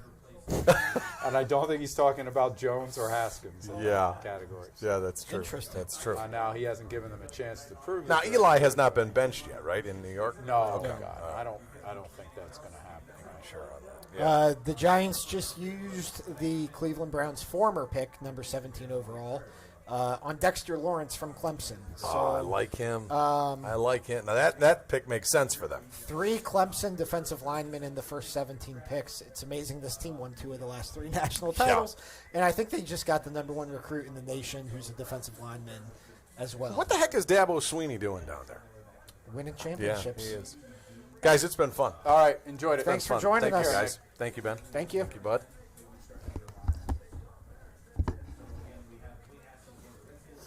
Bud, have we told your best draft story yet? You know, I'm trying to think if there's. This I want to stay for. No, I'm going to have to make one up. It's going to take me a little while. All right. Well, let's run through. Let's see if any of these names jog your memory. Cleveland Browns first-round draft picks. Well, mine clearly is Jeremiah Farms. Good. Well, yeah. I mean, it's hard to pick somebody who has to go to jail before he can even come to your team. I mean, and the police out there had been investigating this crime for like months, and they still had no intel on this, and picked a guy he never played here. He went to prison instead. So that one's hard to. That will one's happen hard to sometimes. top. Though. That happens to every team. Looking at the history of Cleveland Browns first-round picks is pretty interesting because it kind of does tell the story of the last 21 years or so. Certainly in the last 8 to 10 years, for Yep. sure. You start with Tim Couch in 1999, Courtney Brown in 2000, Gerard Warren in 2001. And now Gerard Warren, to me, fit that category of what Tony Grossi was just talking about. That was In back terms when. of- Well, I mean, the sphere of scouting knowledge in this organization was basically held by Butch Davis and Pete Garcia. And they were both, Southern Florida guys. And they picked guys that like Tony said, he wasn't exaggerating. They picked guys that they either had recruited or played against. And Warren, he was not a terrible pick, but he was a guy that didn't, he needed motivation, and you're picking him number 3 in the draft. It was, I think that was the year when they passed on. With Danny Tomlinson. Yeah, and there was another great defensive lineman who became Richard Seymour. Richard Seymour yeah, went that 6 was to New England. a year that they could have taken Tomlinson or Seymour. And I know you can do this with every draft. Yeah. I know it's not quite fair to do, but they basically got a run clogger, and it set them back. Right? It's just, and the other one obviously is go ahead. You were going to read other first rounders. 2002 William Green. Any William Green? That jog any? Nothing. Another guy Butch there. Davis would have played against at Miami. Yeah, and I think they picked in the mid-teens that year. 16 when they got him. The year that Grossi's talking about was next with Jeff Fain. Jeff Fain in 2003. The Kellen Winslow, the second pick, I always thought was kind of a curious pick just because he was a tight end, not because he wasn't a talented guy. I'm unfortunately old enough to have covered his father in San Diego, so I knew there was a great football lineage here and a big playmaker kind of player, but I didn't think that was the best pick, especially with a guy like Roethlisberger still on the board. And I know they thought they had answered their quarterback issue with Jeff Garcia leading into that draft, and I thought that was just a huge miscalculation. Kellen Winslow 04, like you said. Braylon Edwards 2005. And I liked that pick. I was for that pick. I thought that they had never had, at least in my time here, I came in 91, they never had that kind of dynamic, big, fast receiver who could catch the ball and score a bunch of touchdowns. And I thought that was a good pick there. And he was that for it's 3 16 years. touchdowns. Yeah. In 2007, and we know he was not the easiest personality to deal with. No. And then he fell off, the drops and Yeah. everything. Cameron Wembley, 06. The thing I'll always remember about that was Haloti Ngata seemed like the perfect pick for them, and they traded with the Baltimore Ravens to send this Pro Bowl defensive lineman for really kind of a project player in Cam Wembley. Yeah, and that pick was described to us or explained to us, if I have my regimes correct, that's a Romeo Cornell head coach, Phil Savage. Their first GM, year. And their first year, and Savage turns to his new head coach that he's going to go arm in arm with through this turnaround, and he asks him, who do you want the pass? The guy who can get to the quarterback or the guy that can stop the running back? And he said, I want the guy who can get to the quarterback. I guess if you have a guy coming off a Super Bowl, out of a Super Bowl champion franchise, and he's a respected defensive coordinator, you give him the leeway to make that decision. But in retrospect, they would have been better with Ngata, no doubt. Yep. Joe Thomas, 3rd overall. I thought that was one that was just had to be done. And there was a lot of talk that year about going quarterback, going Quinn at 3. And I really thought that Joe Thomas made the most sense for this franchise after watching quarterbacks get pummeled for years. There was talk about quarterback at 3 and Adrian Peterson, and we talked about running backs and taking them that high early. But, Dave DiNatale Dino's going to join us. Dino joining the party. Another pick in? Another pick is in. The Vikings have selected Garrett Bradbury, the top center in the draft. That's actually interesting because they have Pat Elflein from Ohio State, but I would imagine that just means Elflein will be sliding to guard, which is a more natural position for him. I was just about to say that if they pick a center in this draft, I'm getting up and leaving. Tony Grossi just told us his Jeff Fain pick. We've been asking everybody their best draft. He announced that if they pick a center, I'm walking out. And, of course, they walked in and said, we've picked Jeff Fain. I still remember 10 years ago the Eric Mangini first-round trade trifecta. Well, we were just coming up to that, I think. We've been running through the first-round picks here. So Joe Thomas, Brady Quinn, we've spent a lot of time on. 2009, Alex Mack. So yeah, I can remember being, I was at a local restaurant or whatever, and local sports bar, and the Browns, I think, Bud, if I remember right, I think they had like the 6th or 7th pick in the first round, and everybody thought, well, they're going to take Mark Sanchez because they need it looked like they were going to need a quarterback again because it looked like the Derek Anderson Brady Quinn thing wasn't going to work out. So they traded down once, and then traded down again, and then traded down a third time to take, by the way, a center, and Alex Mack, who obviously turned out to be a very good player. Sure. But, I mean, that was crazy. Just every time, the Browns were on the clock, they traded down. And then the other thing, Ben, about that was, when they got to the second round, it's like, okay, this is when, the genius of Eric Mangini is going to come out. And the 3 second-round picks were all disasters. And this was the Mohamed Massaquoi. Yep. Brian Robisky. Yep. Can you name the third one? David Vicuna. It's attaboy. It's a sickness more. Attaboy. But yeah, we were just saying, you going through these former first-round picks, like, it tells the story of really the last 20 years, and largely not good. It makes me think of the tweet that you put out there right after the Giants made the Jones pick.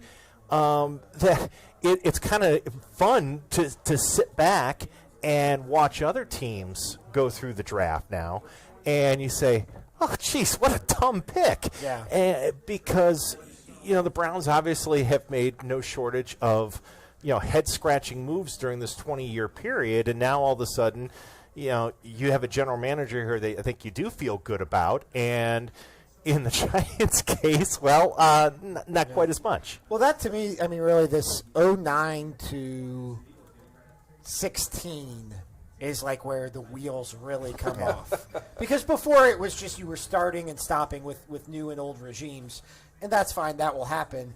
But 09 is when it started to become they were trading back. Yes. And they were trying. Yes. I mean, they do it in 09, they do it in 11. Yes. They do it in and then obviously they did it initially in 14, and they do it again in 16. Mm-hmm. Those are 4 times where they had like a top 6 pick, Yeah. and they traded back instead of going up and getting that blue chip talent. And where you start to finally see this thing turn around is 2017, where they take Myles Garrett. And then the next year they take, obviously, Baker Mayfield and Denzel Warden, and that's your core then. It's amazing how you can build a core using those top-end picks. Yeah, and you sit there and you say, you can make yourself crazy by saying, okay, well, who was there for the Browns if they didn't trade down, whether it was Julio Jones or J.J. Watt one year, and obviously in 2014, no shortage of top-tier picks, including Odell Beckham, but obviously guys like Khalil Mack was sitting right there for the taking, and it really defines the ineptitude that was going on all these years, and that because you got the quarterback right, because you made a ton of other wise decisions, trades, free agency, and certainly in the draft. That's why the Browns are sitting tonight. We're all just kind of sitting back, kicking back. You guys are out here doing the show, and we're in there writing stories, and just kind of like going, oh, this is a easy night, because it's what happens when the tables turn like this. I will say I've been pretty adamant. I don't think the Browns are trading up tonight. But as there's been a run on offensive linemen, and some of these defensive linemen get pushed back, including Jeffrey Simmons, who has been linked to the Browns, I think the door is still very much open for the Browns right now. Well, we've had I was going to tweet something about this, but most of the people we've talked to here tonight, Jim Donovan, Doug Deacon, Tony Grossi, some others, and Tom Withers, Tom thought that they might trade into the first round, but the other 3 guys were pretty strong that they didn't think they would. And Grossi's point was that they don't really need starters right now in this draft. There's not many positions where they need to find a starter. And because they don't, are you going to move up from what it would take at 49 into the first round to get a guy, and he mentioned Simmons, would you get a guy who's not only has those issues around him, but a guy who you almost certainly isn't going to help you next year. Yeah. If he does, it's going to be December.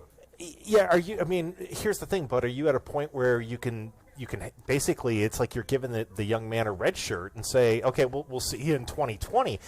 The Browns have a lot more talent, but I don't think they can afford to do that right now. No, it's one thing if he's there at 49. Yeah. Or he's yeah, there if he's at 40. yeah, if he's there, if you have to part with like a 5th rounder or something to move up 6 spots to take him or something. Well, that's one thing. But if you're paying a 2nd round or next year or a 1st round certainly next year, then you sit there and you say, is it worth paying the freight when you do have other needs, not necessarily starter needs as you point out, but you have depth needs, whether it's in the secondary, whether it's the linebacking core, offensive line. Jimmy talked about he thinks the Browns at some point will take a running back reasonably early in this draft, whether it's early on Saturday or something like that. You still have a lot of needs to focus on, I think. Jeffrey Simmons off the board to the Tennessee Titans. Well, that settles that. That settles that. If the Browns are going to trade up, it will not be for Jeffrey Simmons. So that is definitely interesting. And that's my man Matt Miller at Bleacher Report said that was as low as he was going to go. He had him Simmons to the Titans in his final mock draft today. So it might have been kind of some wishful thinking, hoping he'd slide any further. And I believe Noah Fant, the tight end from Iowa, goes 20 to the Denver Broncos as well. So the picks are flying in here. So they've given Flacco a target there, huh? Yeah, that's I think it's Font. So but yeah, what do you know? What has stood out to you through these first 20 picks now? First things first was looked like everything was going to be chalk, and then enter. I was 2 for 2 on my mock draft, and then enter John Gruden, Mike Mayock, and the Raiders to completely stir the pot. Not only did Gruden have all the scouts leave the building and not be in the war room, I think he also had Mayock leave. Because that was a pick that I don't think they had to make there, and I can't imagine a personnel guy would have thought that was a great move. It was interesting. I saw, and I don't know if it was Field Yates or Ian Rappaport tweet this out, that one of the issues going on internally with the Raiders is there's friction between the Raiders and certainly Gruden and the agent who represented Amari Cooper, who also represents Josh Allen, and I think one of the other linebackers that was on the board at 4, and that may have been the reason why they didn't take, they decided to go way off the board. But I was surprised by that. I think the Steelers acted like the Pittsburgh Steelers tonight, and moving up 10 spots may be a little bit out of the ordinary for them, but taking a prized Big Ten linebacker, that sounds like the Steelers. Well, I will say the last time they traded up to take a defensive player, it was for Troy Polamalu in 2003. So Tom Withers was sitting with us just a short while ago, and we were talking about how this seems like a guy who would be the core of the Steelers defense, and sure enough, he's a Pittsburgh Steeler. Yeah, you sit there and you go, boy, he looks like a Steeler, he plays like a Steeler. Yeah. I think that'll work out well.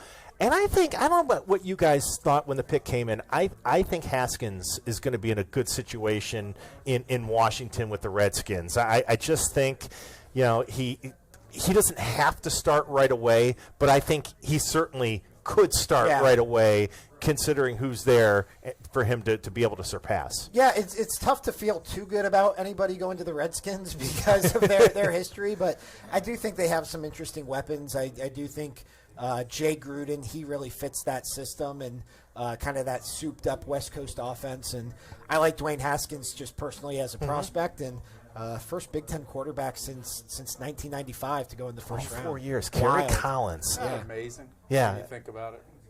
But you just think about the Big Ten, and maybe now, because maybe this it might be a byproduct of Oklahoma now. Maybe some of these teams that play these unique offenses, the quarterbacks that put up the video game numbers are going to still have an opportunity to be drafted early, and maybe we'll see more down in years to come. But I mean, other than that, guys, I think we just kind of it's been an interesting night to observe, and to just kind of gauge what everybody else is doing.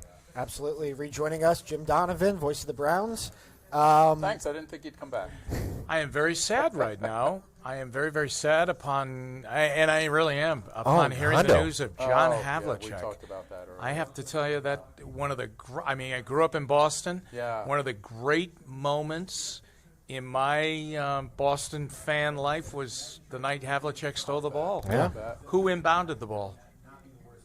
Hal Greer inbounded the ball. Right. I should know as a Philly guy. Yeah, this was like a toss-up for you to go. Wild. I was Former gonna say, Buckeye. You should have phoned a friend on that one. You know, I mean, and Jimmy, it's you know, you think about Boston sports icons, right? And I mean, Bobby. I mean, it's always it's Russell, and then Ted Williams, Yastrzemski, Havlicek. Yeah. He's always in that conversation. Oh, he was just a phenomenal player, drafted by the Browns. Yeah, exactly. I forgot Drafted by that's the what Tony Browns in Grossi told me. 1962. He's an amazing athlete. 1960 won the national championship with Ohio State. Right. But he's the guy that really was I would say he was the first guy that they really called the sixth man in the NBA. You know, I mean, because Red Auerbach had that system of the sixth man was as important as the first man So what on the was Celtics. Havlicek's position? What did the Browns He could draft play. him at? Oh, he was he could be a defensive back, and he could be a really? wide receiver too. He was just an amazing athlete. He's from Martins Ferry. That's right. Yeah. That's I mean, covering Ohio State, obviously, he's a former Buckeye, and he kind of has a strange Ohio State legacy because he's so well known as a Celtic. I know, you're right. And he played. People would always talk about him and talk about him like he was a bloomer in the pros. But the only reason he wasn't winning National Player of the Year in college is because he was playing next to Jerry Lucas. Correct. But yeah, definitely. Now, was Larry Siegfried on that team? Because Larry Siegfried was a great Celtic. Bob Knight, I believe. Bob Knight. Bob Knight was the sixth that was your man. start. Yeah, that Yeah. was your starting five or your sixth man. Yeah. 1960. Well, you know, his nickname was Hondo, but Johnny Most, the tremendous radio voice of the Celtics. And to be honest with you guys, that's how you followed the Celtics. They weren't on television a lot. Yeah. You know, the Bruins were on television all the time, but the Celtics were not on television a lot until they got to the playoffs. But so you'd listen to Johnny Most high above courtside at the Boston Garden, but he had a nickname for John Havlicek. He had a nickname for all the Celtics, and he used to call him John, the bouncing Buckeye from Ohio State. right? Yeah, Oh, very I have to nice. tell you. Yep. Fantastic. Yeah. That's funny. Anyway, Had he did been you want ill to for a talk while, draft? Jim? I'm sorry? Had he been ill I for a had while? not heard, Bud, that he was ill at all. He was, first of all, even in his post-playing days, he was always in impeccable shape. Yeah. So I hadn't heard that he was ill or that he had fallen ill or anything like that. He had a wonderful family. He just had some amazing moments with the Celtics. Shifting gears to the draft. Yes. Jim, what has stood out to you through these first 20 picks? Well, I think we talked about this when I was on with you at the beginning. Do some teams draft to play against other teams in their division? And I think the Steelers drafted to play against the Browns. I really do. And I think I can't remember when the Steelers traded up in a draft. I think it was Troy Polamalu. Was it the really? last one. Really? At least for a defensive player, yeah. Wow. And it just, I mean, when you think about Devin Bush, I mean, it just he looks the part of a Pittsburgh Steeler linebacker. I mean, it made so much sense. And like you said, I felt the same way. I'm like, they're moving up 10 spots. That's a lot for Pittsburgh, Right. but. Jimmy, they know the kind of defense they want to play there, and I mean, they think Bush can come right in and be a contributor. Well, they went off schedule, I think, when Shazier got hurt, because I think that they felt they were in really good hands. He had become the leader of that defense, and, of course, he had that horrible injury. And so they went off schedule, and they had to go patchwork, to try and keep themselves competitive defensively, especially in that position. And they haven't been able to do it, so they're going to try and accelerate it. And I think by accelerating it, I think that I will say this. I think they felt that the Bengals were going to take him if they had the opportunity, so they had to get in front of them, and that's what they did. I know these guys work off a chart, or at least we used to say they did when they trade up. Yeah. They traded 20th pick, 52nd pick this year, in addition to a 2020 third rounder. Does that sound like a lot to you? To Yes. move up 10 spots? I think so. Yeah, I thought so. Yeah, but it is, it's you're trading up into the top 10 of the draft, right? So, maybe that sets the parameters of the price and the price list a little higher. And linebacker was just such a big need for them. And really, it's in terms of top talent, it's a two linebacker class between White and Bush. So right. To climb up there and get ahead of the Bengals and get one of those guys, I thought that, really, Big move by the Steelers. Jim, based on what you've seen so far, do you feel any differently about whether this team will try to get up into the first round? I don't think they – I was just up there, and at least as I looked in, by body chemistry, it didn't look like there was a lot going on. Feet on the table. There wasn't a phone to an ear. I would say this to you. That would be an accurate way to describe it. No, I think that they I wouldn't be surprised now they move tomorrow. Yeah. Tomorrow will be pick day, but it also could be moving day for them. You know, the way it's going right now, I think that, you know, they feel that, you know, they're happy with what they did on March 12th, and I think they're going to let it ride into the second round tomorrow and the third round tomorrow. I think I'd almost be surprised if they didn't trade tomorrow, because it's just given what John Dorsey has done in the past, I think I would almost be surprised if they didn't. Right. I think you're right. I think he likes trading. I do too. And I think that he looks at that fifth round with those 3 picks, and he can move those picks around. You know, and he might move them around to the point where, you know, he gets something for next year, too, out of something like that. But I wouldn't be surprised if he moves, and he moves tomorrow. Maybe, you know, sitting 17th in that round tomorrow might be a little bit long for him to wait. The Bengals are sort of an afterthought in this division right now. Did anything jump out at you about them going offensive line? Well, I don't think, Bud, they've had, you know, they took hits on the offensive line. I think when they were rolling with, you know, when Dalton was playing well and they had Giovanni Bernard, and he wasn't hurt, and they had A.J. Green.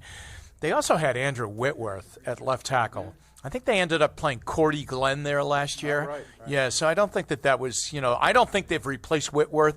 And for that matter, I don't think they replaced Zeitler. They've had some subtractions along the offensive line, and they lose them in free agency, which is the Bengal way. I mean, the Bengals, you know, they have a different scale of, you know, what you're worth and what they're going to pay you. So I don't think that, you know, it doesn't surprise me that they would go that way, but I really do believe they had their eyes on Devin Bush. It looks like Seattle has traded back. Green Bay trading up. Green Bay now has that pick, and I think the Ravens are next. Isn't that correct? Yeah, I know the Ravens are coming up. Yeah.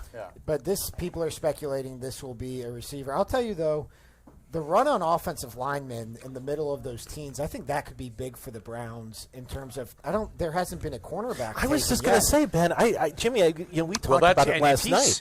Yeah, and I think if he's sitting there and there are cornerbacks all over the place, he may go up and get the one he wants. Right.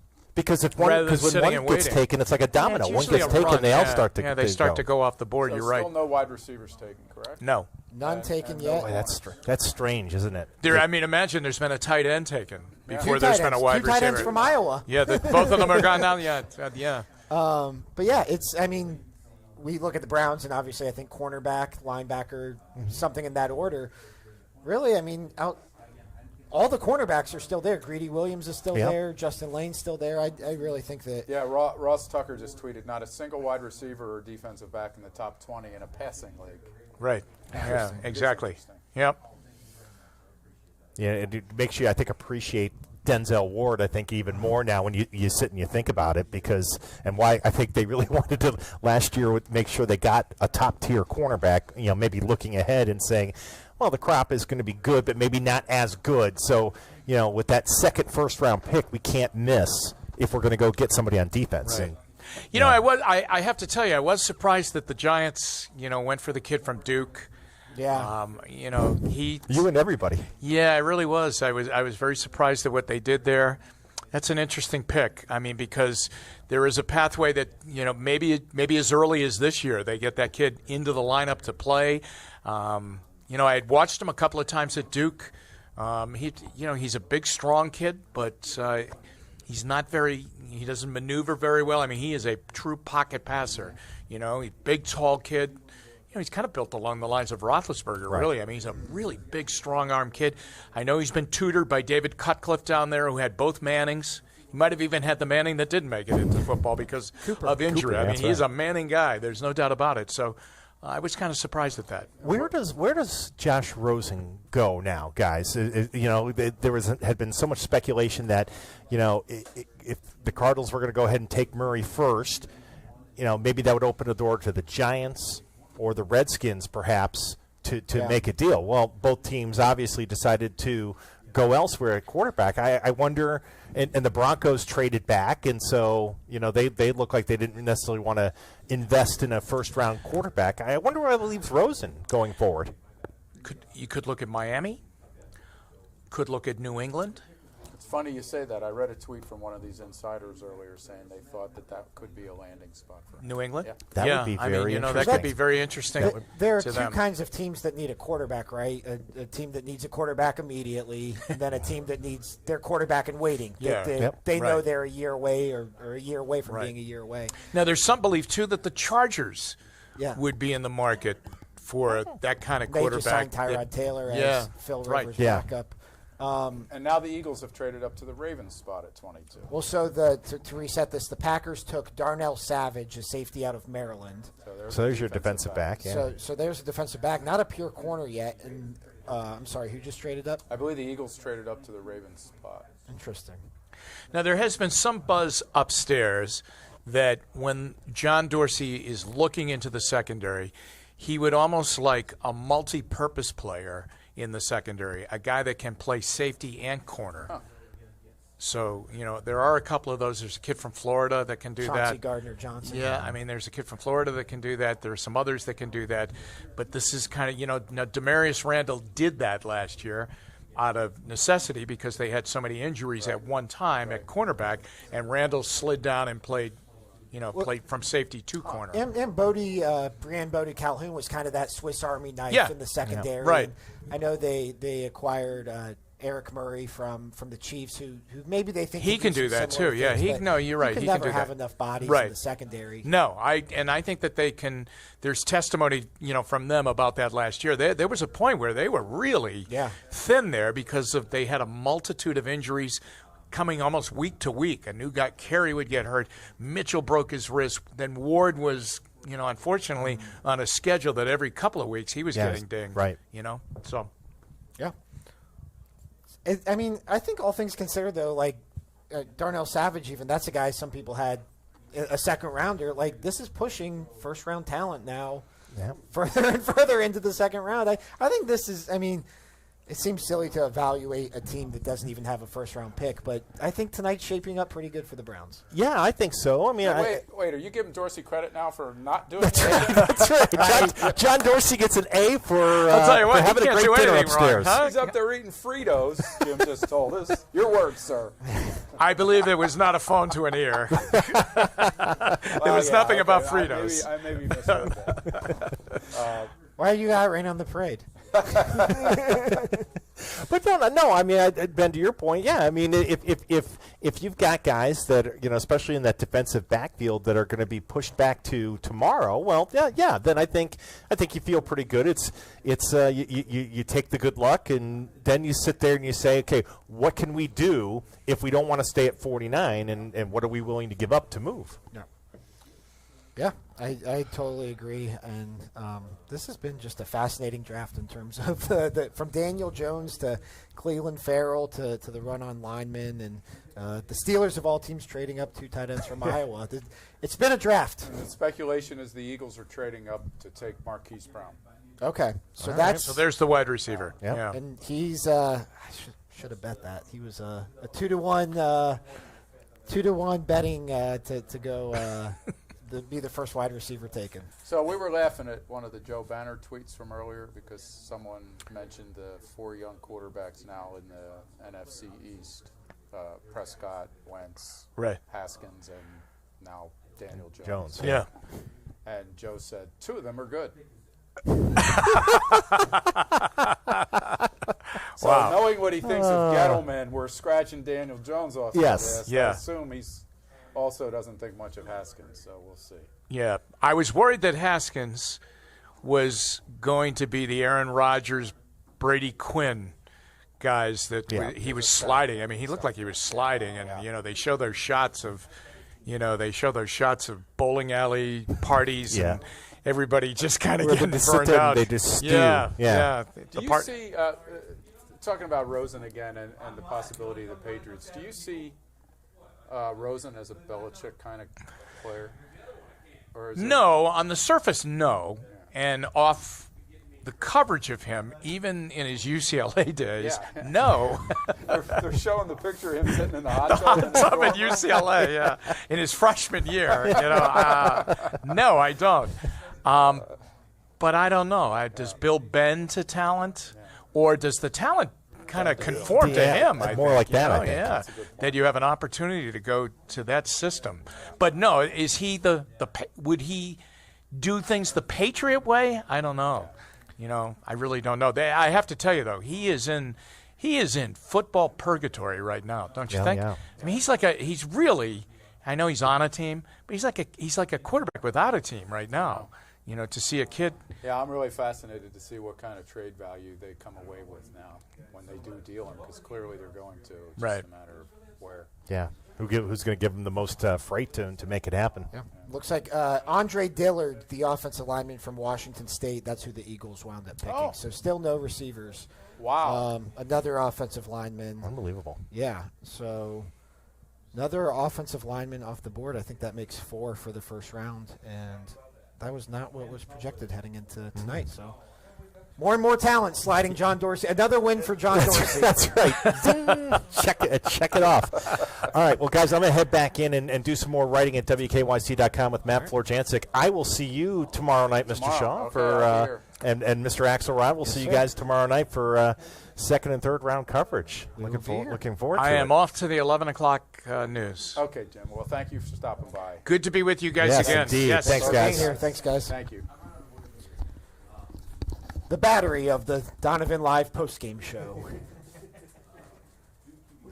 So the Eagles get some protection for Carson Wentz. Yeah, so bad info there I had on why they might be moving up. So That is still interesting to see who the first. Still no receivers. Still no pure cornerbacks. And yeah, this is shaping up to be an interesting second day. Who would have thunk it? So Andre Dillard is, in your mind, was a first rounder? He actually, like every mock draft I had read, probably mine included, had him going to the Texans at 23. And so that the Eagles would trade up in front of the Texans makes a lot of sense. To me, at least. But then the Ravens are only back at 25, so they didn't trade down too far. Yeah, that's not too bad. So who's next? Next up is TV's behind the tweets. Right now, next up is the Oakland Raiders. They're second of 3 first-round picks. I saw this, though, from our friend Doug Maurice, that Dwayne Haskins' first game with the Redskins will be a preseason game against the Cleveland Browns. Oh, yeah. And, of course, he'll be facing, as Doug also points out, he'll be facing the Giants twice a year now. Oh, yeah? Yeah. That was I think that could go down as one of the defining storylines of this first round. Do you see him backpedaling down the field, pointing at Pat Shurmur? I don't know if that's necessarily his style. I'm not sure I could see that. But yeah, definitely an interesting first round. Let's see any questions we have here on the Facebook Live. Chris Mortensen, in the meantime, says Andre Dillard is now eventual successor to the great Jason Peters at left tackle. Lane Johnson can stay put at right tackle. Protecting Wentz investment makes so much sense. Eagles also have one of the best O-line coaches in Jeff Stoutland to develop Dillard. And I read that because I, of course, grew up in Philadelphia. So yes. I have some interest. Do you have any good Eagles draft stories? No. I mean, back when I was covering the team, I was there when they did go to the Super Bowl, but it was mostly with guys that, Wilbert Montgomery and Harold Carmichael and Jaworski, guys that had been there for a few years before I got on the beat. So,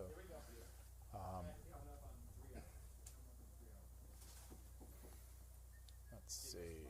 What was the Ravens? The Ravens will be 25th. 25th. See, Brian. Any questions here? For their 25th, so to move 3 spots, the Ravens. Wow. So they get a 127th and 197th pick. So we're talking basically 5th rounder and a 7th rounder, right? Yeah. Still going strong? Yeah. Still going Are you strong. back? Ladies and gentlemen. You go to 11? What has stood out to you? What do you think about a kicker, Nick? I'm out of here. That's it. All right. Since we last spoke with you, I was surprised Simmons went as early as he did. were you? Well, I mean, Tennessee took him. They're excited on him. So, I did think that he would be a guy that if the Browns were going to trade up, it was going to be him. But I don't know, Ben. You brought up a good point about window of opportunity and everything else. That was going to be a guy who was basically going to be a red shirt for you. He wasn't going to be able to play. So I don't know how much value there would be in that.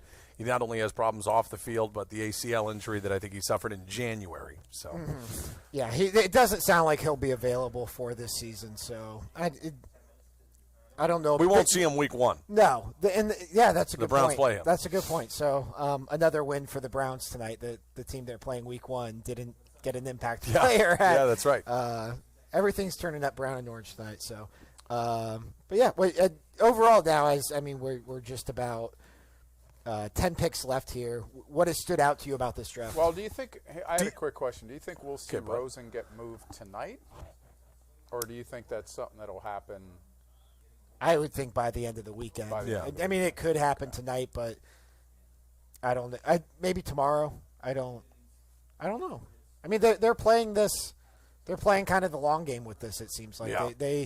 I would have thought they would have tried to have gotten this done before they even made the pick. Yeah. Just to avoid that awkwardness, and here we are. The thing that has stood out to me the most, to answer your question, is just what appears to be some very talented defensive players. Now, are they all going to pan out? No, but I just, in seeing all those names, the kids from Clemson that all went, Oliver from Houston, Gary from Michigan, the kids early in the draft, Allen. I mean, it's just, I just think that this is just an influx of defensive talent, which – if Dorsey is sitting there watching all of this, he's got to be saying to himself, and we touched on this with Tom Withers from the Associated Press, I don't know if they're going to wait around till pick number 49. Well, I'll tell you this. If you had Titus Howard of Alabama State going to the Texans in the first round, good call. You got a lottery ticket for him? I had him on my list of guys the Browns might look at 49. I did not have him going this high. What school did he go to? Alabama State.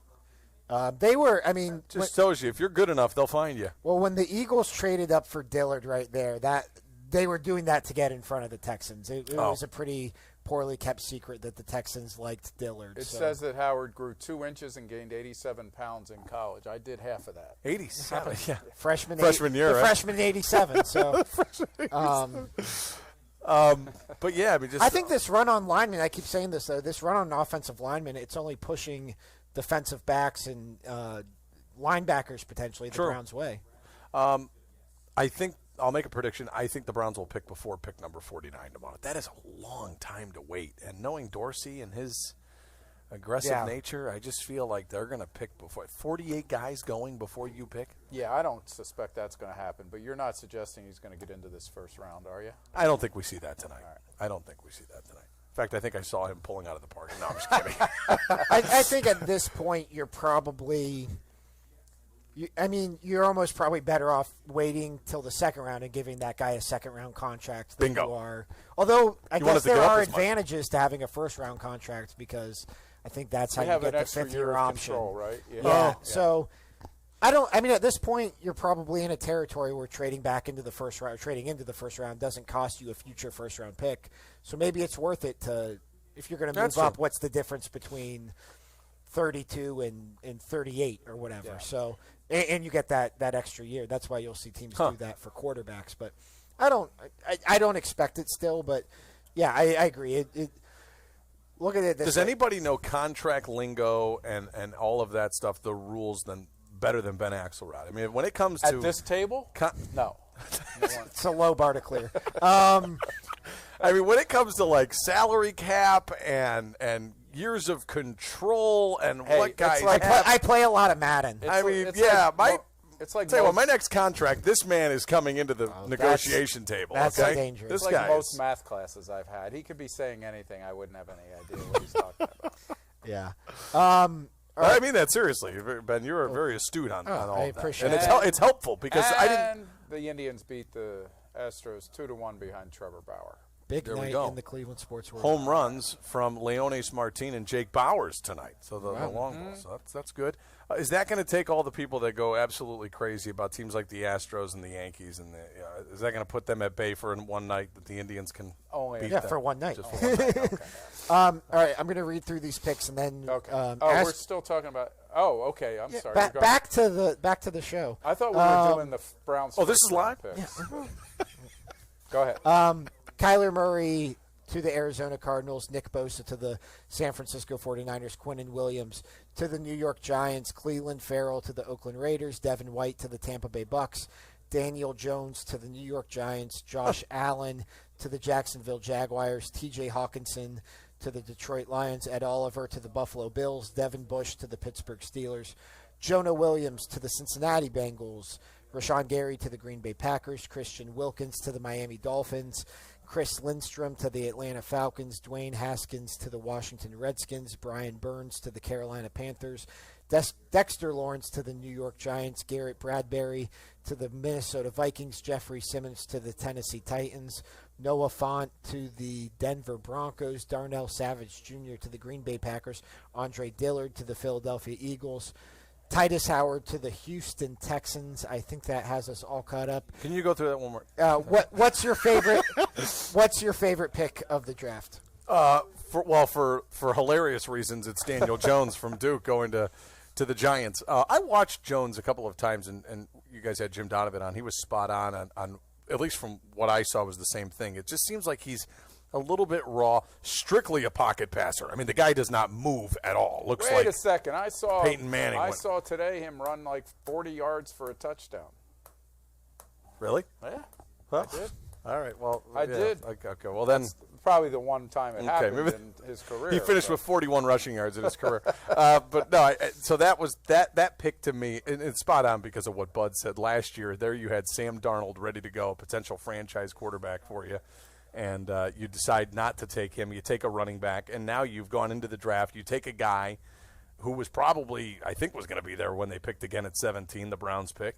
But I think that's a reach. But the Cutcliffe thing with the Manning family and all that, maybe it makes sense. But if you're asking me the biggest story of today, what's the headline right now? that to me was what the Giants have done.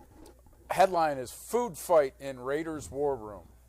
I think that's a hilarious pick. Yeah. I think. Well, they just added to it. They took Josh Jacobs, the running back out of Alabama.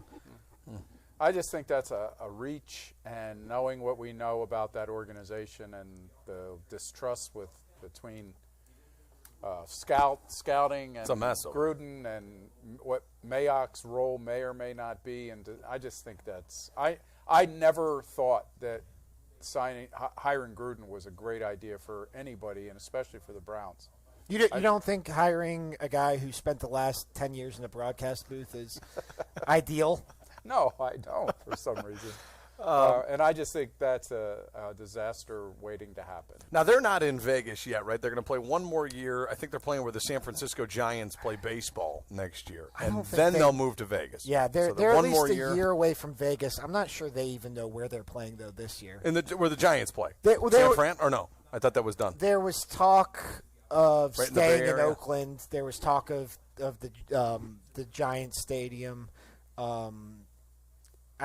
I don't know if it's settled or not. I think it's Oakland, though. I think they're staying in Oakland. Speaking of our affinity, our Probably love not for- good that we don't definitively know where the Raiders are playing. I think it's going to be where the San Francisco Giants play baseball. I could be completely wrong. Going back to what we talked about, Ben, looking at odds and things like that. When it comes to the southern tip of Nevada, they have always said that it's actually going to be where the A's play. They're going to play at the Coliseum. Oh, they're going to play it again? Yeah. Oh, okay. They have said when teams are about to leave a city, for some reason those teams just have awful years, and I don't.